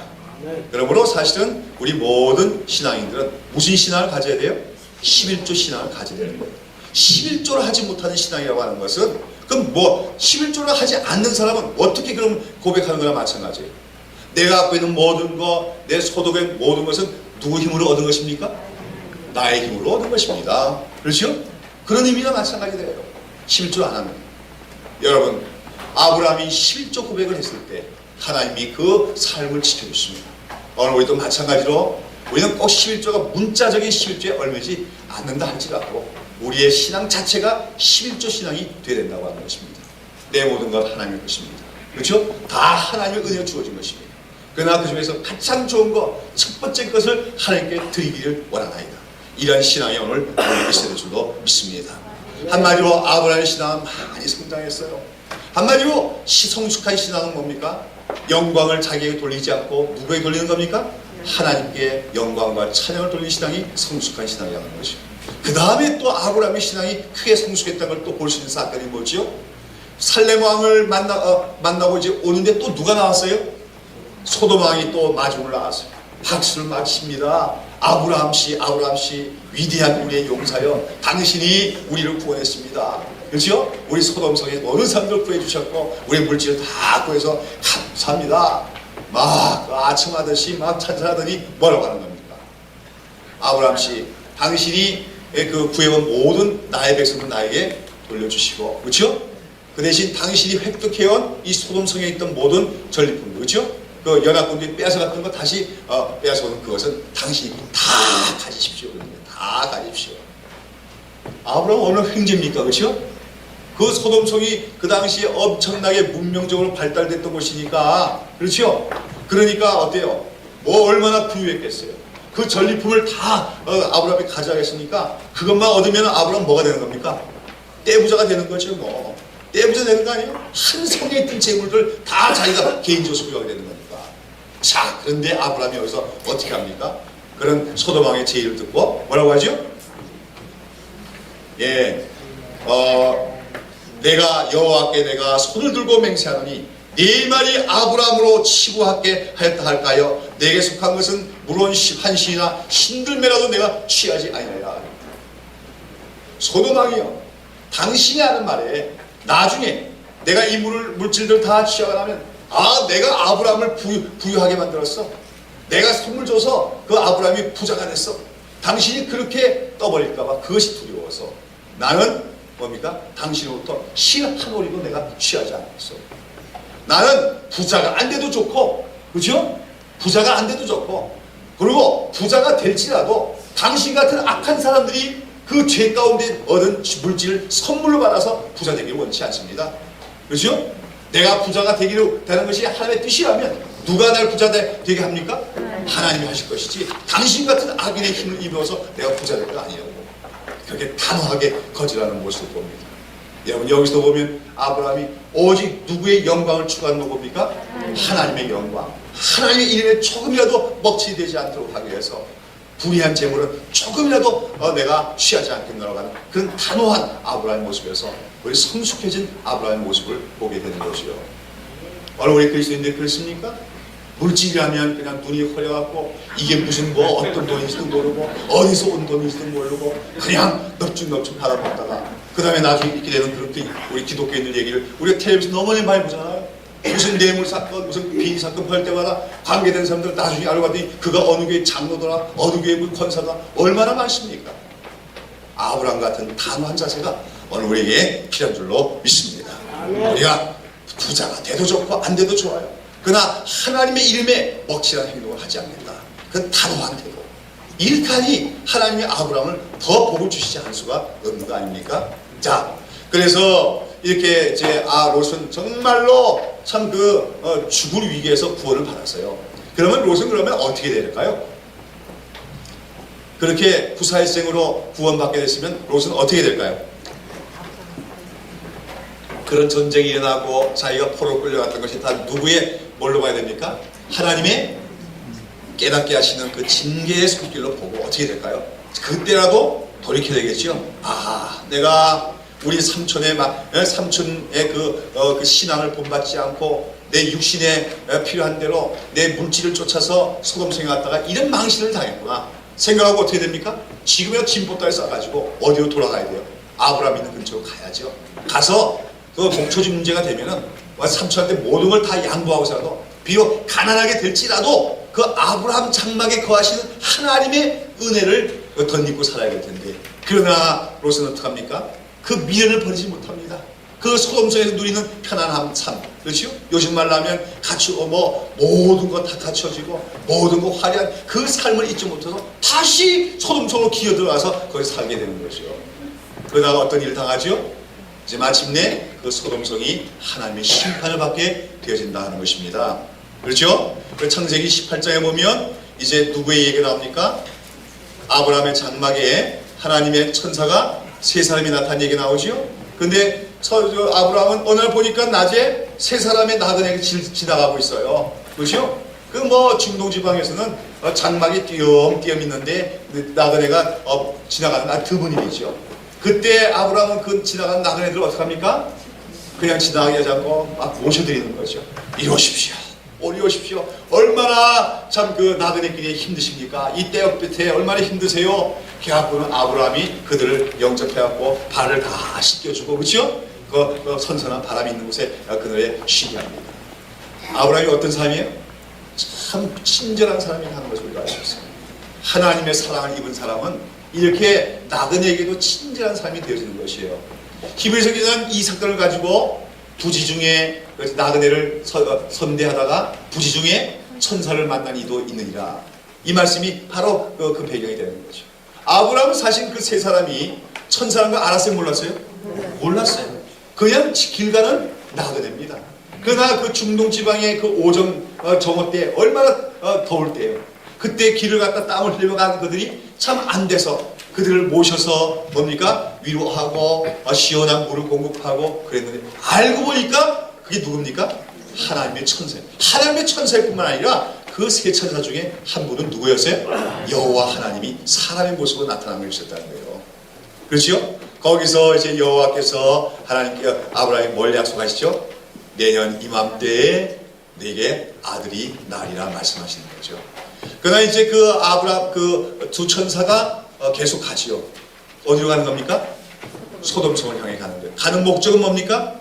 소돔성에 대한 심판을 시행할 건가 말 건가 최종적으로 뭡니까? 조사하기 위해서. 이상하죠? 하나님이 다시 조사해야 된다는 것. 그러나 하나님께서는 신중히 심판을 행하시는 그런 의미입니다. 자, 그러면서 이제 여호와께서 말씀하시죠. 내가 나의 벗 아브라함에게 나가 하자는 동자를 이를 숨길 수가 있겠느냐. 하나님이 하시는 말씀을 좀 들어보십시오. 하나님 뭐라 그래요? 내가 나의 하고자 하는 일을 나의 벗 아브라함에게 숨길 수가 있겠는가. 여러분, 우리가 하나님을 사랑하고 하나님과 교제하게 되면 하나님이 우리를 하나님의 백성, 하나님의 종으로만 취급하는 것이 아니라 우리를 하나님이 뭘로 취급해 주세요? 벗으로, 친구로 삼아주세요. 그러면서 뭐라 그래요? 내가 하고자 하는 일을 나의 벗 아브라함에게 숨기겠느냐. 하나님은 하나님 마음속에 품어놓은 비밀까지도 우리에게 얘기해 주신다는 것입니다. 그렇죠? 얼마나 놀랍습니까? 우리 인간 피조물이 지나지 않는 우리지만 그러나 우리가 하나님을 사랑하고 하나님과 이렇게 동행하다 보면 하나님께서 우리를 친구로 삼으시고 세상 사람 아무도 모르는 비밀을 하나님 때때로 우리에게 알려주실 때가 있는 거죠. 근데 그 비밀이 뭐였습니까? 소돔성을 그 죄악이 너무나 크게 나왔기 때문에 이제 심판, 유황불로 심판하시고자 한다는 겁니다. 이 얘기를 듣고 어떻게 하죠? 아브라함이 깜짝 놀라는 거죠. 왜요? 그 소돔성에 누가 살고 있어요? 그 못났지만 그가 사랑하는 조카 롯이 살고 있는데, 그래서 아브라함이 여기서 이제 하나님께 간청하기 시작하죠. 말 중복이던데 뭐라고 하는 겁니까? 공의로우신 하나님께서 의인과 죄인을 함께 멸하시는 것이 가하시나이까. 그렇죠? 그 말은 뭐예요? 그 성에 의로운 자가 있는데도 악한 자들이 많다고 해서 한꺼번에 멸하시면 되겠습니까? 그랬더니 하나님이 말합니다. 그럼 어떻게 하면 될까? 50명의 의인이 있다면 그 성을 멸하시겠나이까? 50명 있다면 내가 멸하지 않지. 그 얘기 들어보니까 아브라함이 뭐예요? 50명을 계산할 거 있어요? 없어요? 없어. 그래서 뭐라고 합니까? 45명이 있으면 어떻게 하겠습니까? 45명 있어도 내가 멸하지 않지. 또 없어요. 그렇죠? 그래서 몇 명까지 내려가죠? 40명, 30명, 20명 했는데도 그래 20명 했으면 내가 멸하지 않지. 그래서 마지막으로 아브라함이 제시하는 게 뭡니까? 10명이죠. 10명의 의인이 있다면 어떻게 하시겠습니까? 10명의 의인이 있어도 내가 그 성을 멸하지 않으리라고 합니다. 그리고 이제 하나님 떠나시죠? 여러분, 여기서 이제 아브라함이 어떻게까지 했어야 될까요? 몇 명? 한 명의 의인이 있더라도 그 성을 멸하시겠나이까 했으면 하나님 뭐라 했을까요? 멸하리라고 했겠죠. 여러분, 왜냐하면 이 열이라는 숫자는 어떤 분은 그렇게 설교하시더라고요. 아브라함은 더 기도했어야 됩니다. 5명, 3명, 2명, 마침내 한 명의 의인이 있더라도 그 성을 멸하시겠나이까 했더라면 하나님께서 그 강철을 보시고 한 명의 의인 롯을 보시고 그 성을 멸하지 않으실지도 모릅니다. 굉장히 은혜롭게는 들리는데요, 그건 아니에요. 왜 아브라함이 10명에서 딱 멈춰서면 거기 의미가 있는 것입니다. 열이라고 하는 숫자는 무슨 숫자예요? 완전 충만수라고. 충만수, 만수, 꽉 채워졌다는 뜻으로서 그것은 공동체의 숫자가 되는 겁니다. 그것을 말하자면 하나님의 백성이 한 공동체를 이룰 수 있는 최소한의 단위가 몇 명인 거예요? 10명이다 그 얘기예요. 그래서 유대인들은 어떤 도시에 유대인들이 있을 때 유대인 성인 남자가 10명 이상이 되면 뭘 세우게 돼 있어요? 회당을 짓게 돼 있어요. 회당을 세우게 돼 있어요. 10명이 안 되면 거기 뭐가 있습니까? 기도처가 있는 거예요. 이제 이런 비슷한 걸로 우리 장로교에서도 세례교인 몇 명 이상이라야 교회를 세울 수 있고 뭐 그런 규칙이 나오게 됩니다만 유대인들은 10명으로 보는 거예요. 그러면 아브라함이 10명의 의인이 있다면 이렇게 제시한 건 뭐예요? 아브라함은 적어도 그 소돔성에 무엇이 존재하라는 것을 기대한 겁니까? 믿음의 공동체. 요즘 말로 하면 뭐예요? 교회가 있으라고 하는 걸 기대했다. 교회가 있으라고. 자, 그런데 나중에 보지만 그 소돔 성내에는 그 믿음의 공동체가 있었습니까? 없었습니까? 없었더라. 그 얘기예요. 없었더라. 그 얘기예요. 소돔 성에 그 롯이 들어간 산지가 몇 년 됐어요? 벌써 10몇 년이 지나갔어요. 거기 가서 돈 벌고 부자 됐고 이름 얻고 권력까지 얻었어요. 그래가지고 그랬는데 어떻게 해요? 자기 가족들 중에서도 하나님 믿는 사람이 아무도 없다는 겁니다. 나중에 보시면 알겠지만 마누라도 하나님 안 믿고 딸들도 하나님 안 믿고 나중에 사위들도 그렇지요. 사위들한테도 롯이 천사들의 얘기를 듣고 내일 이 성을 하나님 멸하신다. 우리 피하자 하겠더니 롯이 뭐라고 해? 사위들이 농담으로 여기더라. 아이고 장인도 참 농담도 잘하시. 멀쩡한 하늘 무슨 유황불 쏟아져요. 농담으로 여겼더라. 롯은 그 땅에 살면서 부자는 됐어요. 근데 갖고 있는 건 뭐밖에 없어요? 돈밖에 없어요. 자기 가족 하나 하나님 믿도록 못 만들었어요. 그래서 의인의 공동체 몇 명의 공동체? 10명의 신앙의 공동체 하나 이루지 못했다 그 얘기입니다. 롯은 한마디로 그 삶은 파산적인 삶이었다 그 얘기입니다. 그렇죠? 그 심판을 당하기 전까지는 사람의 눈을 보면 굉장히 성공한 것 같죠. 꽤 성공한 것 같죠. 돈도 많이 벌었고 그렇죠? 그 성내에서 제법 뭡니까? 큰 소리도 칠 수 있고. 그러나 하나님 앞에서는 그냥 아무것도 내세울 것이 없는 이룬 것이 없는 영적 파산자였다는 것입니다.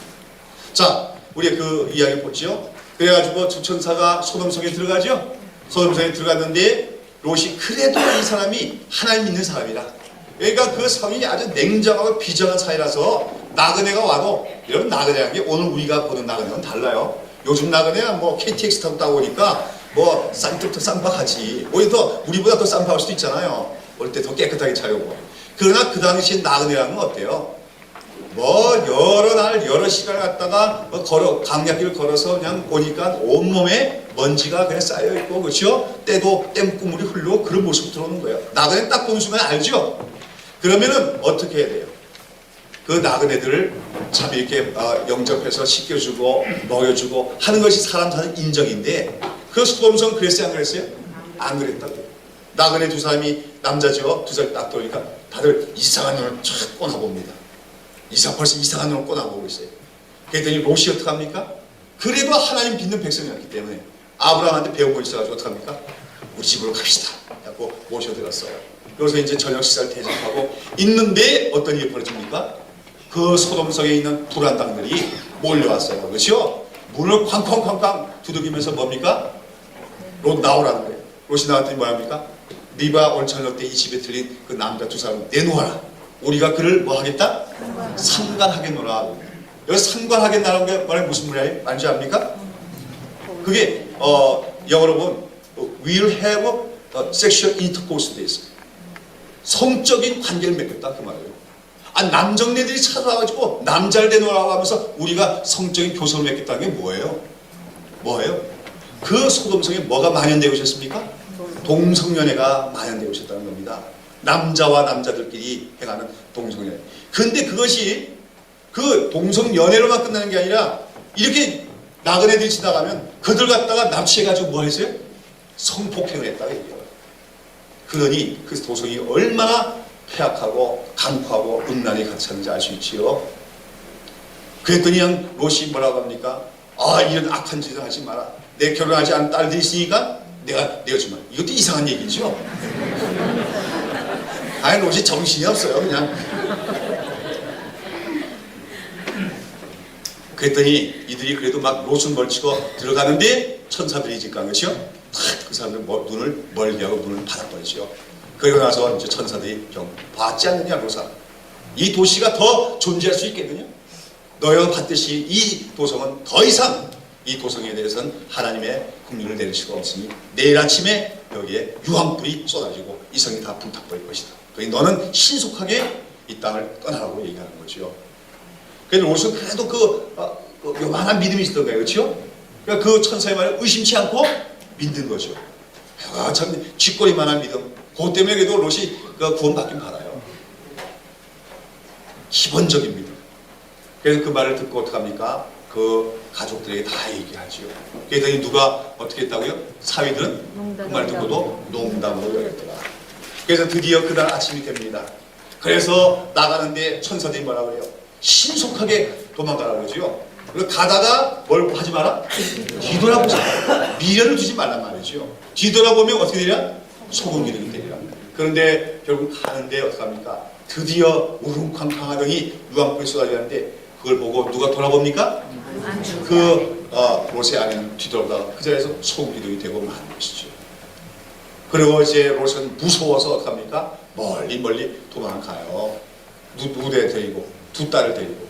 자, 거기서 또 어떤 사건이 벌어집니까?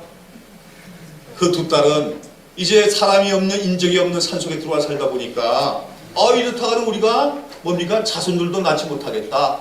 이런 그런 걱정을 하면서 야, 우리가 이렇게 되다가는 우리가 처녀로 죽게 될까 걱정하는 거야. 하면서 어떡합니까? 자기 아버지를 술을 먹고 취하게 하고서 그 아버지와 근친상간을 맺는 거예요. 얼마나 끔찍합니까? 롯이 뭐 한 거예요 도대체? 롯은 그동안 뭐 한 거예요 도대체? 뭐 했어요 롯은? 그 두 딸마저도 신앙적인 교육은 하나도 안 배우고 그 소돔성의 음란한 그 성적인 문화를 그 몸에 배울 정도로 타락해버렸다는 거죠. 거기서 두 딸이 그 아버지와 관계 맺어서 아들을 놓지요. 누구와 누굽니까? 모압과 벤암미. 이 두 딸이 난 아들들이 나중에 어떤 족속을 이룹니까? 모압 족속과 암몬 족속이 되어졌는데 이 두 족속은 대대로 이스라엘 민족에게 가시와 같은 역할을 하는 그런 이방 민족이 되어지는 것입니다. 보세요.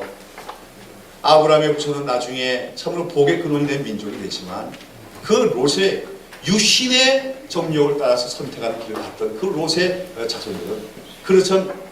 하나님께 버림받는, 그렇죠? 가시가 되는 민족만 되는 것을 보십시오.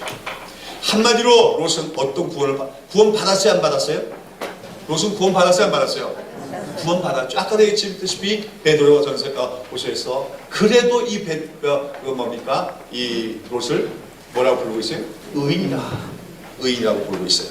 그러나 그는 적극적인 신앙으로 자기 가족들을 믿음으로 감화시키고 그들을 믿음으로 양육하지 못했습니다. 그래서 하나님을 자기는 믿고 있지만 그저 삶의 목표는 뭐였어요? 더 잘 먹고 잘 살고 부유하게 되는 것밖에 없었어요. 그 결과 그 소돔성이 불타버리는 날 그는 모든 것을 다 잃어버리고 말았습니다. 그렇게 아끼던 물질도 다 잃어버리고 자기 몸 하나 간신히 구원받게 되는 거죠. 이런 구원을 무슨 구원이라고 하죠? 부끄러운 구원이라고 얘기하고 있어요. 부끄러운 구원. 여러분 우리가 예수를 믿으면 누구든지 다 구원받게 되는 줄 믿습니다. 그러나 우리가 주님 앞에 설 때 우리가 일생 동안 행한 모든 것이 주님의 불로 불태워질 거예요. 그때 우리가 믿음 안에서 성령 안에서 의롭게 행한 것들은 금과 은처럼 남게 됐겠지만 그날 그렇지 못하고 육신의 정욕을 따라 행하고 그렇지 한 것들은 다 지풀 것처럼 불타고 없어질 것이다. 그래서 그 예수님의 심판하신 불 속에서 불 앞에서 다 불타버리고 아무것도 없게 되는 구원은 무슨 구원이라고 해요? 불 가운데서 받는 구원이다. 부끄러운 구원이라고 하는 것입니다. 바로 소돔성에서 간신히 구원받은 그 롯의 구원이 바로 그러한 불 가운데서 받은 부끄러움의 한 예를 보여주고 있는 것입니다. 그래서 이 소돔성이 멸망하는 모습은 바로 장차 이 세상에 임할 하나님의 심판의 모습을 보여주는 것이고 그럴 때 우리는 롯과 같은 존재가 될 것인가 아니면 아브라함 같은 존재가 될 것인가 우리는 여기서 믿음의 조상 아브라함 길을 더 쫓아가기를 힘쓰는 우리가 되야 될 줄로 믿는 것입니다. 자 이렇게 롯은 그렇게 육신적인 안목의 주명을 따라서 감으로써 참 그렇게 부끄러운 것밖에 못 받는 사람이 됐지만 그러나 아브라함은 하나님으로부터 의롭다 하는 인정을 받게 되죠. 자, 여기 우리 창세기 15장 1절 한번 보십시오. 창세기 15장 1절에 보시면은 다 같이 한번 읽어보시오. 이후에 여호와의 말씀이 이상 중에 아브라함에게 임하여 가라사대 때 아브라함아 두려워 말라. 나는 너의 방패요 너의 지극히 큰 상급이니라. 그렇죠. 이후이라는 말은 언제냐면 소돔성 전투 있지요. 그 전투에서 아브라함이 승리하고 온 이후의 얘기입니다. 아브라함이 그렇게 큰 승리도 거뒀지만 그러나 아브라함은 인간적으로는 굉장히 외로운 거예요. 그렇죠? 그 조카 롯을 구원해줬지만 조카 롯은 자기에게로 또다시 오지 않고 또다시 소돔성으로 돌아가고 말았습니다. 그런데 아브라함은 가만히 있어 보니까 자기는 소생도 없고 아무것도 없어요. 그래서 아마 일시적으로 아브라함에게 우리말로 하면 요즘 말로 하면 우울증 내지는 영적인 침체가 온 것 같습니다. 그래서 장막에 틀어박혀갖고 그냥 시무룩하게 있는 거죠. 여러분 우리 믿음의 사람에게도 항상 기쁘고 항상 그냥 희낙낙할 수 있는 승리의 기분만 있는 건 아니에요. 큰 승리를 거뒀다가도 어떤 데는 낙심이 되고 이상하게 우울증에 빠질 때도 없지 않아 있는 거죠. 근데 그 가장 큰 이유는 뭐냐면 아브라함이 뭐가 없다는 겁니까? 자녀가 없다는 거죠. 그 사실 때문에 아브라함은 크게 낙심되고 의기소침이 있었어요. 그때 하나님께서 이제 그 아브라함에게 말씀하시죠. 아브라함아 어디로 나와라? 이 밖으로 나와라. 그래서 하늘을 보라고 하는 거예요. 여러분 중동의 하늘은 어떨까요? 여러분 요즘의 중동도 그럴 텐데 뭐 그 옛날에 중동의 하늘이라는 것은 정말로 여름밤의 하늘은 정말로 맑은 하늘이죠. 별이 몇 개나 될까요? 별이 그냥 수없이 막 박혀있는 그런 모습이 그 중동의 하늘인데요. 그 하늘의 별들을 바라보게 하시는 거예요. 그러니 뭐라고 하는 겁니까? 내가 장차 이 하늘의 별들 네가 보느냐? 내가 이 하늘의 별처럼 많은 자손들을 너에게 허락하리라 말씀하시죠. 거기서 아브라함이 어떻게 했다고요? 자 15장 6절 말씀 이렇게 다 같이 읽습니다. 시작. 아브라함이 여호와를 믿으니 여호와께서 이를 그의 의로 여기시고. 이 창세기 15장 6절은 성경 전체 중에서 굉장히 중요한 가장 중요한 구절 중에 하나입니다. 아브라함이 어떡하니? 여호와를 믿으니 이를 그의 의로 여기시고. 하나님 한마디로 아브라함은 하나님부터 의로운 자다, 의롭다고 인정을 받게 됐어요. 근데 무엇 때문에? 믿었기 때문에. 하나님의 약속의 말씀을 믿었기 때문에. 아브라함이 무슨 큰 공로를 세웠거나 착한 일을 많이 했기 때문에 얘기하는 것이 아니라 오직 하나님의 약속하신 그 말씀을 믿었으므로 하나님의 그를 의롭게 여기셨다 얘기하고 있는 것입니다. 여러분 이 창세기 15장 6절 말씀은 얼마나 중요하냐면 바로 로마서는 사도 바울이 그 기독교 구원의 교리를 설명한 교리 서신이죠. 거기서 특별히 사도 바울은 뭘 강조하십니까? 우리가 의롭다함을 얻는 것은 무엇으로만 의롭다함을 얻는 것이다? 율법을 행하는 게 아니라 바로 믿음으로만 의롭다함을 얻는다. 그것을 설명하고 있습니다. 그러면서 누구의 예를 얘기하고 있습니까? 우리의 믿음의 조상인 아브라함을 얘기하고 있습니다. 그러면서 유대인들 율법을 지켜야 의롭게 된다고 얘기하는데 거기에 대해서 사도가 설명하는 거죠. 아브라함은 율법도 생기기 전에 살았던 사람이에요. 그런데 그가 하나님으로부터 의롭다함을 얻을 때 무엇으로 의롭다함을 얻었다? 그가 믿을 때 의롭다함을 얻었다. 심지어는 유대인들은 할례를 받아야 구원을 받는다고 얘기했어요. 그때 나중에 보시면 나오지만 아브라함이 나중에 할례를 받긴 받지요. 그러나 그것은 이 창세기 15장에 나오는 훨씬 후의 사건이다 말이죠. 다시 말해서 아브라함은 할례를 받기도 전에 이미 하나님부터 의롭다함을 받았고 무엇으로 말미암아? 하나님을 믿는 것으로 말미암아 의롭다함을 얻었다. 그러므로 우리 사람이 의롭다함을 얻는 것은 절대로 우리의 행함이나 어떤 율법을 지킴으로가 아니라 오직 하나님을 믿음으로만 의롭게 얻는다 하는 그 근거 구절이 되는 성경 구절이 바로 오늘 창세기 15장 6절입니다. 아시겠습니까? 예. 여러분 보십시오. 하나님이 누구를 의롭다 여겨요? 그저 하나님 믿는 자를 의롭다 여기시는 거예요.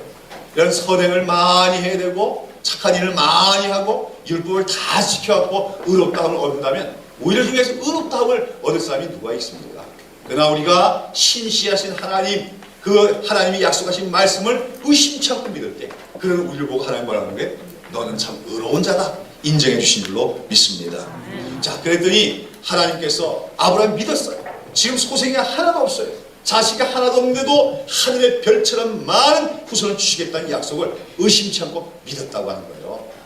그때 하나님께서는 이미 아브라함이 믿었지만 그 아브라함에게 하나님이 하신 이 약속, 하늘의 별처럼 많은 후손들을 주시겠다는 약속을 확증해 주시기 위해서 이제 아브라함과 뭘 체결합니까?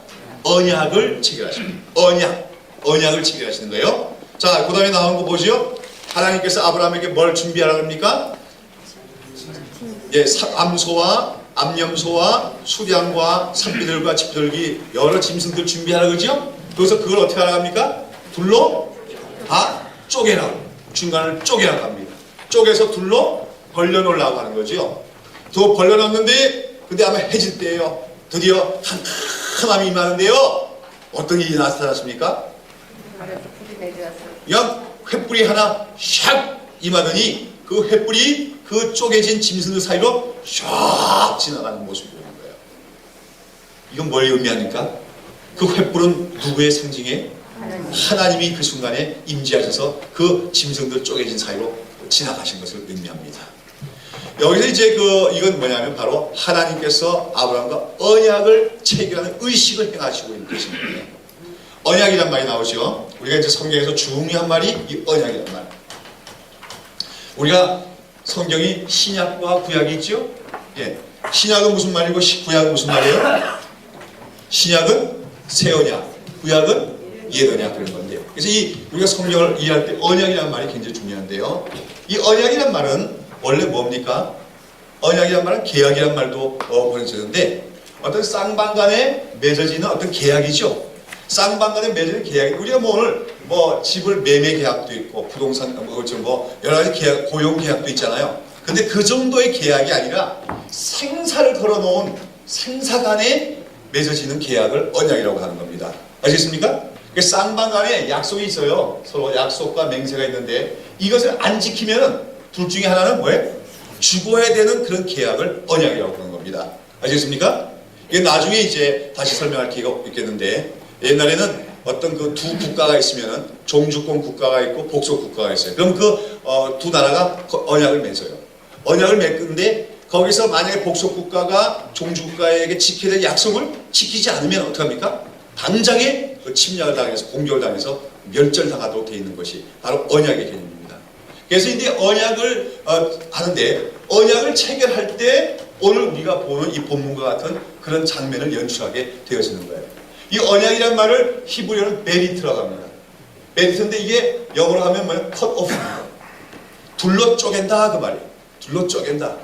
뭘 둘로 쪼갠다는 거예요? 그 언약의 재물을 둘로 쪼갠다 그 말이에요. 말하자면 양을 한 마리에서 둘로 딱 쪼개고 쌍방이 서가지고 쪼개고 나서는 어떻게 하면 그 쪼개진 짐승 사이로 어떻게 하면 두 사람이 같이 지나가는 거예요. 그건 뭘 얘기하는 거죠? 너나 나 둘 중에 하나가 우리가 서로 언약을 맺고 세운 맹세를 어기면은 너나 나 둘 중에 하나는 어떻게 된다? 이 짐승이 쪼개진 것처럼 쪼개져서 죽으리라 하는 것이 바로 언약이란 말의 의미입니다. 아시겠습니까? 메리트. 지금 하나님께서 그러한 고대 중본에서 해주던 언약의 의식을 지금 취하셔서 말씀하시는 거예요. 자, 그런데 그렇게 되면 그 언약을 세울 때는 보통 짐승을 둘로 쪼개놓고 그 사이로 누가 지나가야 돼요? 쌍방이 지나가야 되죠. 근데 지금 누가 지나가신 거예요? 여호와 하나님만 지나가신 거예요. 이거 무슨 말입니까? 이거는 그러니까 일반 계약이다. 일반. 그렇죠? 일방적 언약을 얘기하는 겁니다. 성경에는 쌍방적 언약이 있고 일방적 언약이 있는데 쌍방적 언약은 이쪽에서도 저쪽에 대해서 지켜야 될 맹세가 있고 또한 이쪽에서 저쪽에 지켜야 될 맹세가 있어요. 그렇죠? 그걸 갖다 쌍방적 계약이라고 합니다. 반대로 한쪽에서만 내가 너에게 이렇게 하리라 하는 것을 일방적 언약이라고 하죠. 이 일방적 언약이라는 말을 성경에서는 약속이라고 하는 거예요. 지금 하나님께서 아브라함에게 약속하시는 거죠. 내가 너로 큰 민족을 이루게 하고 하늘 별처럼 많은 후손들을 너에게 주리라. 그럼 너는 이렇게 하라는 조건이 있습니까? 없습니까? 그건 조건이 없어요. 무조건 해주리라. 그래서 우리가 일방적 언약 또한 약속이라고 하는 거예요. 자, 그런데 하나님께서 그런 약속을 해놓으시고 어떻게 하는 겁니까? 짐승을 쪼개놓고 그 가운데로 하나님이 지나가셔요. 그건 뭘 얘기하는 거예요? 내가 너한테 약속한 걸 안 지키면 내가 어떻게 하겠다? 내가 죽으마. 하나님이 죽으실 수 있어요, 없어요? 하나님 죽을 수 없는데 하나님이 자신의 생명을 걸어놓고 말씀하시는 겁니다. 여러분, 이런 우리가 보통 우리가 약속해 할 때 뭐 합니까? 손가락 걸지요. 조금 더 심하면 손가락 끊어서 단지 맹세하는 사람들도 있다 그래요. 그러나 그 정도가 아니라 하나님이 짐승을 둘러 쪼개놓고 그 사이로 하나님이 친히 지나가시며 내가 너에게 세운 이 언약, 이 약속을 지키지 않으면 내가 죽음을 당하리라. 이렇게까지 하나님은 약속하신다는 겁니다. 여기서 우리는 하나님의 어떤 마음을 보게 됩니까? 아브라함과 그 믿음의 백성들을 향하신 하나님의 그 신실하심, 그렇죠? 그 약속하신 걸 반드시 이루시려고 하는 하나님의 열심을 우리가 관찰하게 되는 겁니다. 하나님이 뭐예요? 하나님의 열심. 여러분, 우리가 나중에 이제 결론적으로 내겠지만 아브라함은 마침내 나중에 믿음이 조금은 다시 침체될 때도 있어요. 그러나 끝내 그는 믿음의 정상에까지 올라가게 됩니다만은 그 아브라함이 그렇게 처음엔 보잘것없고 거짓말도 하고 비겁하고 그런 삶에서 나중에 정말 믿음의 정상에까지 오르게 된 것은 오직 누구의 무엇으로 말미암는 겁니까? 그러한 하나님의 그 뜨거운 열심으로 말미암아 아브라함이 그렇게 믿음의 정상에 오르게 된 것이다. 하면서 우리가 기억해야 될 줄로 믿습니다. 우리는 때때로 우리 자신을 보면서 실망할 때가 많지요. 롯은 아예 처음부터 이 개념 자체가 잘못된 거야. 세상이 좋았고 육신이 좋았어요. 그러나 아마 여기 계신 분은 그런 분은 없을 거예요. 여러분들은 다 하나님의 뜻대로 살기를 원하고, 그렇죠? 하나님께 더 순종하기를 원하는 분들인 줄로 믿습니다. 근데 됩니까? 안 됩니까? 잘 안 될 때가 많지요. 그러면 어떻게 돼요, 우리는? 우리 자신을 보면서 실망했죠. 이런 하나님을 나를 기뻐하실까? 이런 하나님이 나를 사용하실 수 있을까? 그러면서 스스로 포기할 때가 많습니다. 여러분, 그럴 필요 없어요. 아브라함도 실패할 때가 많았어요. 그러나 그는 적어도 육신적인 것을 쫓아가려고 하진 않았습니다. 때로는 육신이 연약하여 실패할 수 있어도 그래도 하나님의 말씀대로 살려고 하다가 연약해서 실패하지만 그래도 그렇게 그 하나님의 언약의 말씀 붙들고 있을 때 마침내 하나님의 열심이 그 아브라함을 변화시켜서 그로 하여금 믿음의 정상에 오르게 한 줄로 믿습니다. 우리도 마찬가지예요. 때때로 우리가 넘어질 때도 있고 실패할 때가 있더라도 나를 향하신 하나님의 열심이 있기에 우리는 기억하고 우리도 아브라함처럼 믿음의 정상에 오르게 될 줄로 믿습니다. 그것을 오히려 그 바라보고 그 신실하심을 우리가 붙잡는 것이 우리가 더 필요한 믿음의 자세라고 할 수가 있는 것이죠. 자, 이처럼 하나님께서는 하나님의 열심을 두고 아브라함에게 맹세하시는 겁니다. 내가 너에게 반드시 약속된 자녀를 주고 그를 통하여 후손을 주겠다고. 그런데 참 성경은 짤막짤막하게 기록하니까요. 그러나 시간이 지나가니까 아브라함이 그렇게 믿음이 좋았다. 아브라함이 또 어떡합니까? 흔들리기 시작하죠. 흔들리기 시작하니까 어떤 일을 합니까? 그만 인간적인 방법을 택하게 되는 거지요. 하나님께서 약속의 아들을 주겠다는 누구와 누구 사이에 주겠다는 거예요? 아브라함과 정해진 아내인 사라 사이에 자녀를 주겠다고 약속하신 겁니다. 그런데 그것을 기다리지 못하고 그만 어떤 방법을 취하죠? 사라의 그 여종인 하갈을 첩으로 맞이해서 거기서 소생을 낳았죠. 그러니까 그때 사라는 아기를 낳을 수 있는 능력이 없었던 거고요. 아브라함은 그 능력이 있었던 거예요. 그거 보면 아브라함도 참 대단한 사람이에요. 그 당시 일부 다처제가 유행이었는데 근데 아브라함이 참 자기에게는 생식 능력이 있으면서 그때까지도 첩을 안 맞이했다는 건 참 대단한 거예요. 그러나 드디어 실패하고 맙니다. 그래갖고 하갈을 맞이했더니 아기를 낳았어요? 안 낳았어요? 낳게 됐죠. 그게 누구예요? 이스마엘. 이렇게 낳은 이스마엘은 그거는 하나님의 나라를 상속할 수 있습니까? 없습니까? 상속할 수. 그건 하나님이 약속하신 아들이 아니라는 거죠. 결국 이 이스마엘을 낳은 것은 누구의 힘으로 낳은 겁니까? 예, 아브라함이 자기의 육신의 힘으로, 그렇죠? 혈육의 육신적인 육신의 열매라고, 육체의 열매라고 할 수가 있는 것이 바로 이스마엘이죠. 그리고 나중에 이제 아브라함이 마침내 사라를 통해서 낳는 아들, 그렇죠? 그 아들은 누구의 능력을 낳는 거예요, 그러니까? 예, 아브라함이 하갈을 통해서 낳는 아들은 누구 능력을 낳는 거예요? 아브라함이 자기 육신의 능력을 낳는 거죠. 반면에 이삭은 나중에 어떻게 되죠? 아브라함이 100세가 되고 사라는 90세가 돼서 둘 다 이제 남자로서나 여자로서 성기능이 완전히 멈춰 있는 거예요. 그랬는데 낳았기 때문에 누구의 능력을 낳은 겁니까? 성령으로 낳은 거죠. 그래서 성령의 열매 나와야죠. 근데 이 두 아들을 낳았는데 이 두 아들이 결국 나중에 갈등을 일으키게 되죠. 집안에서 내분이 일어나게 되고 하갈과 사라 사이에 뭡니까? 분쟁이 일어나고 또 나가서 나중에 이스마엘이 이삭을 괴롭히게 되고 이것으로 말미암아 어떡합니까? 그 이스마엘과 하갈은 아브라함 집에서 추방을 당하게 되죠. 근데 이것이 그렇게만 끝나지 않아요. 그렇죠? 이후에 이 이스마엘의 후손들과 이삭의 후손들이 뭐가 됩니까? 서로 원수지간이 되는 거죠. 어느 날도 보시면 이 이스마엘 후손들이 뭐죠? 아람 민족이고, 그렇죠? 그다음 이삭의 후손이 누구예요? 이스라엘 민족인데 이들이 어느 날까지도 서로 분쟁 지역이 되고 있잖아요. 아브라함이 잘못 한번 실수해서 그렇게 되어진 거단 말이에요. 여러분 오늘 우리가 그리스도인이 살아가면서 행하는 모든 일은 이 육신의 열매든지 성령의 열매든 둘 중에 하나라는 것을 기억해야 됩니다. 아시겠습니까? 중립지대는 없어요. 우리가 믿음으로 행하고 성령의 뜻을 쫓아 행하고 말씀을 쫓아 순종하여 행할 때 얻어지는 모든 행위의 결과는 성령의 열매입니다. 그러나 그게 아니고 내가 인간적인 생각, 육신적인 방법으로 행하는 모든 것들은 다 육신의 열매하는데 육신의 열매는 절대로 하나님께 영광이 될 수가 없고 하나님 나라에 쓰임받을 수가 없다는 것이죠. 자, 그런 가운데서 이렇게 또다시 한 번은 실패했던 아브라함이지만 하나님은 마침내 아브라함에게 약속의 후손을 얻게 하시죠. 그때 나이가 100세다. 근데 하나님께서 이제 그 전에 와서 아브라함이 뭐라요? 내년 이맘때에 아들을 낳으리라 했더니 아브라함이 어떻게 했다고요? 엎드려서 웃으면서 내가 100세나 된 노인인데 어떻게 아들을 낳으리 웃었다고 했어요. 그 다음번에 또 하나님이 오시죠. 또 오셔가지고 장막에 오셔서 얘기하는데 그 장막 뒤에 있던 사라가 듣고 또 킥킥거리고 웃지요? 그냥 하나님 뭐래요? 사라가 왜 웃느냐? 그래서 사라가 깜짝 놀라고요. 저 안 웃었어요. 아야 네가 웃었느니라 그러지요. 그러면서 하나님 뭐라 합니까? 자 내년에 반드시 너희들이 아들을 낳을 텐데 그 이름을 뭐라고 하나? 이삭이라. 이삭이란 뜻이 뭐지요? 웃음. 왜 웃음이에요? 아브라함이 웃고 사라가 웃었기 때문에.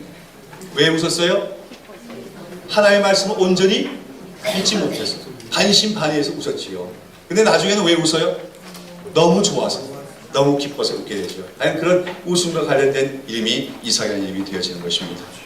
예, 이런 얘기는 우리가 생략하고, 예, 그 다음에 또 뭐 그랄 지역에서 보여준 아브라함 신앙에 대해서 평가해 보셨는데, 이건 뭐냐면 그랄 지역에 갔을 때 아브라함이 또다시 자기 아내를 뭐를 속여 먹어요?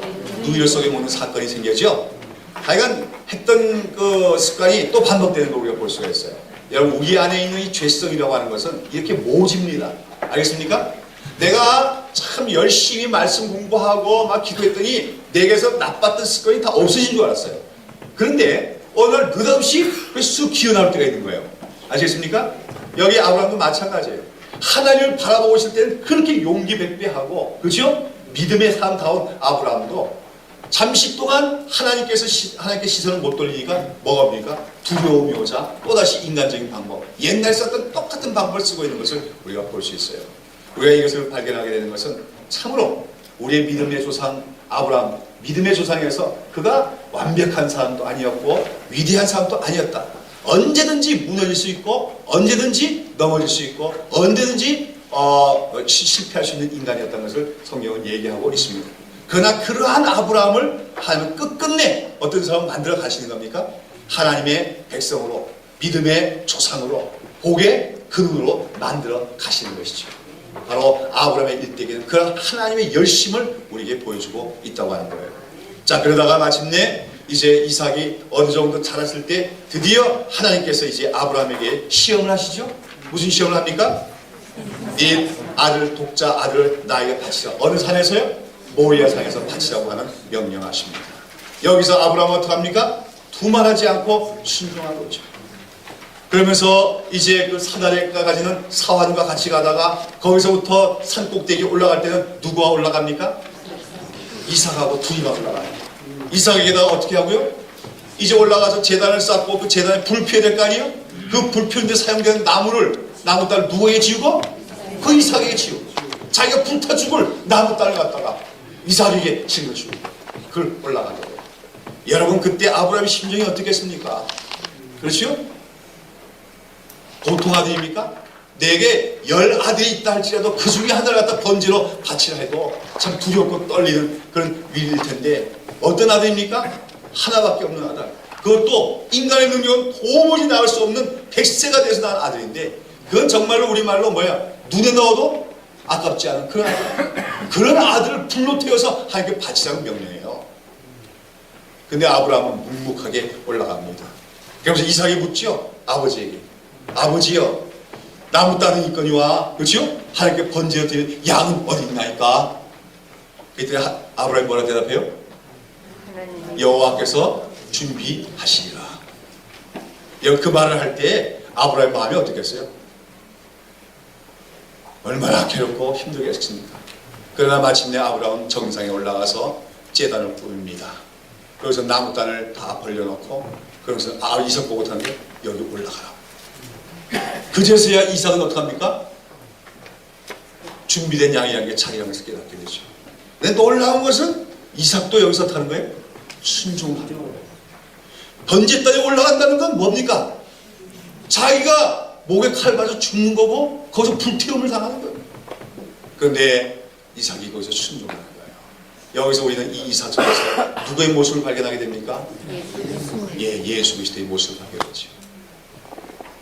여러분, 왜 하나님께서 아브라함의 그런 시험을 내실까요? 물론 아브라함의 신앙이 얼마나 성숙하게 되는가 갖다 테스트하기 위한 시험입니다. 그래서 아브라함이 마침내 이삭에게 그냥 정말 칼로 그 목을 찌르려고 할 때 하나님이 뭐랍니까? 하늘로부터 아브라함아, 아브라함아. 몇 번 불러요? 2번 불러요. 어떤 분은 그래요. 하나님이 너무 급해가지고 진짜 찔러버리면 어떡하나 해가지고 그랬다 그러죠. 아브라함아, 아브라함아. 그에게 손도 대지 마라. 아무 일도 행하지 마라. 그러면서 뭐랍니까? 아브라함아, 네가 정말로 네 하나밖에 없는 독자 아들이라도 아끼지 않았으니 네가 나를 경외하는 것을, 참으로 경외하는 것을 내가 비로소 알겠노라. 비로소 알겠노라. 이미 하나님은 아브라함을 인정하고 계셨어요. 아브라함의 신앙의 성장을 알았어요. 그러나 이 사건을 통하여 하나님은 더욱더 아브라함의 신앙을 크게 인정하시고 다시고 언약을 말씀하시는 거죠. 내가 너에게 하늘의 별과 바다의 모래 같은 수많은 자손을 주겠고 큰 민주가 있고, 그 다음에 무엇보다 중요한 것은 내가 내 씨를 주니 그 씨가 네 대적의 문을 열리라. 바로 예수 그리스도 말미암은 사탄의 승리를 약속해 주시는 것입니다. 그것은 모리아 산에서 자기 하나밖에 없는 아들을 하나님께 드린 아브라함은 바로 그 순간에 믿음의 정상에 섰던 것이죠. 믿음의 정상. 자기 생명보다도 더 귀한 하나밖에 없는 아들을 바치는 믿음의 정상. 그까지 올라갈 때까지 누가 그것을 이루어낸 것입니까? 누가 이루어낸 거예요? 하나님의 변함없는 열심이 아브라함을 그렇게 믿음의 정상에 올라간 사람으로 만들어주신 줄로 믿습니다. 근데 우리가 여기서 이제 하나 생각하고 넘어갈 것은 뭐냐면, 여기서 하나님께서 왜 하필이면 아브라함에게 모리아 산에 올라가서 그 아들을 번제로 바치라고 하는 시험을 주겠느냐. 실제로는 안 죽였잖아요. 근데 왜 죽이지도 않을 것 같다가 그럼 속인 거냐, 그 얘기예요. 자, 여기서 우리는 중요한 나중에 일어날 사건을 연관시켜서 볼 수가 있습니다. 이 모리아 산이 나중에 뭐가 되는 겁니까요? 이 모리아 산이 나중에 그 다윗이 뭡니까? 성전을 지을 터전으로 사들이는 땅이 되어집니다. 그리고 그곳에 뭐가 세워지죠? 예루살렘 성전이 세워집니다. 그리고 바로 그 모리아 산 정상에서 나중에 누가 죽습니까? 하나님의 아들이신 예수 그리스도가 십자가에 죽으시는 거예요. 여러분, 예수님이 그 모리아 산 꼭대기 갈보리 언덕에서 십자가에 달려 죽는 순간은 바로 아브라함이 자기 하나밖에 없는 아들 이삭에게 칼로 그 목을 내려치려고 하는 그 순간의 심정과 같은 하나님의 마음이었다, 그 얘기입니다. 무슨 말인지 알겠습니까? 하나님은 지금 아브라함에게 그걸 보여주시고 싶은 거예요. 사랑하는 아브라함에게, 자기가 선택하고 부르셔서 믿음의 정상에 온 아브라함에게 그 믿음을 테스트한다는 그 이삭으로 하나님의 그 마음, 하나님의 그 심장을 열어서 보여주고 싶었던 겁니다. 뭡니까?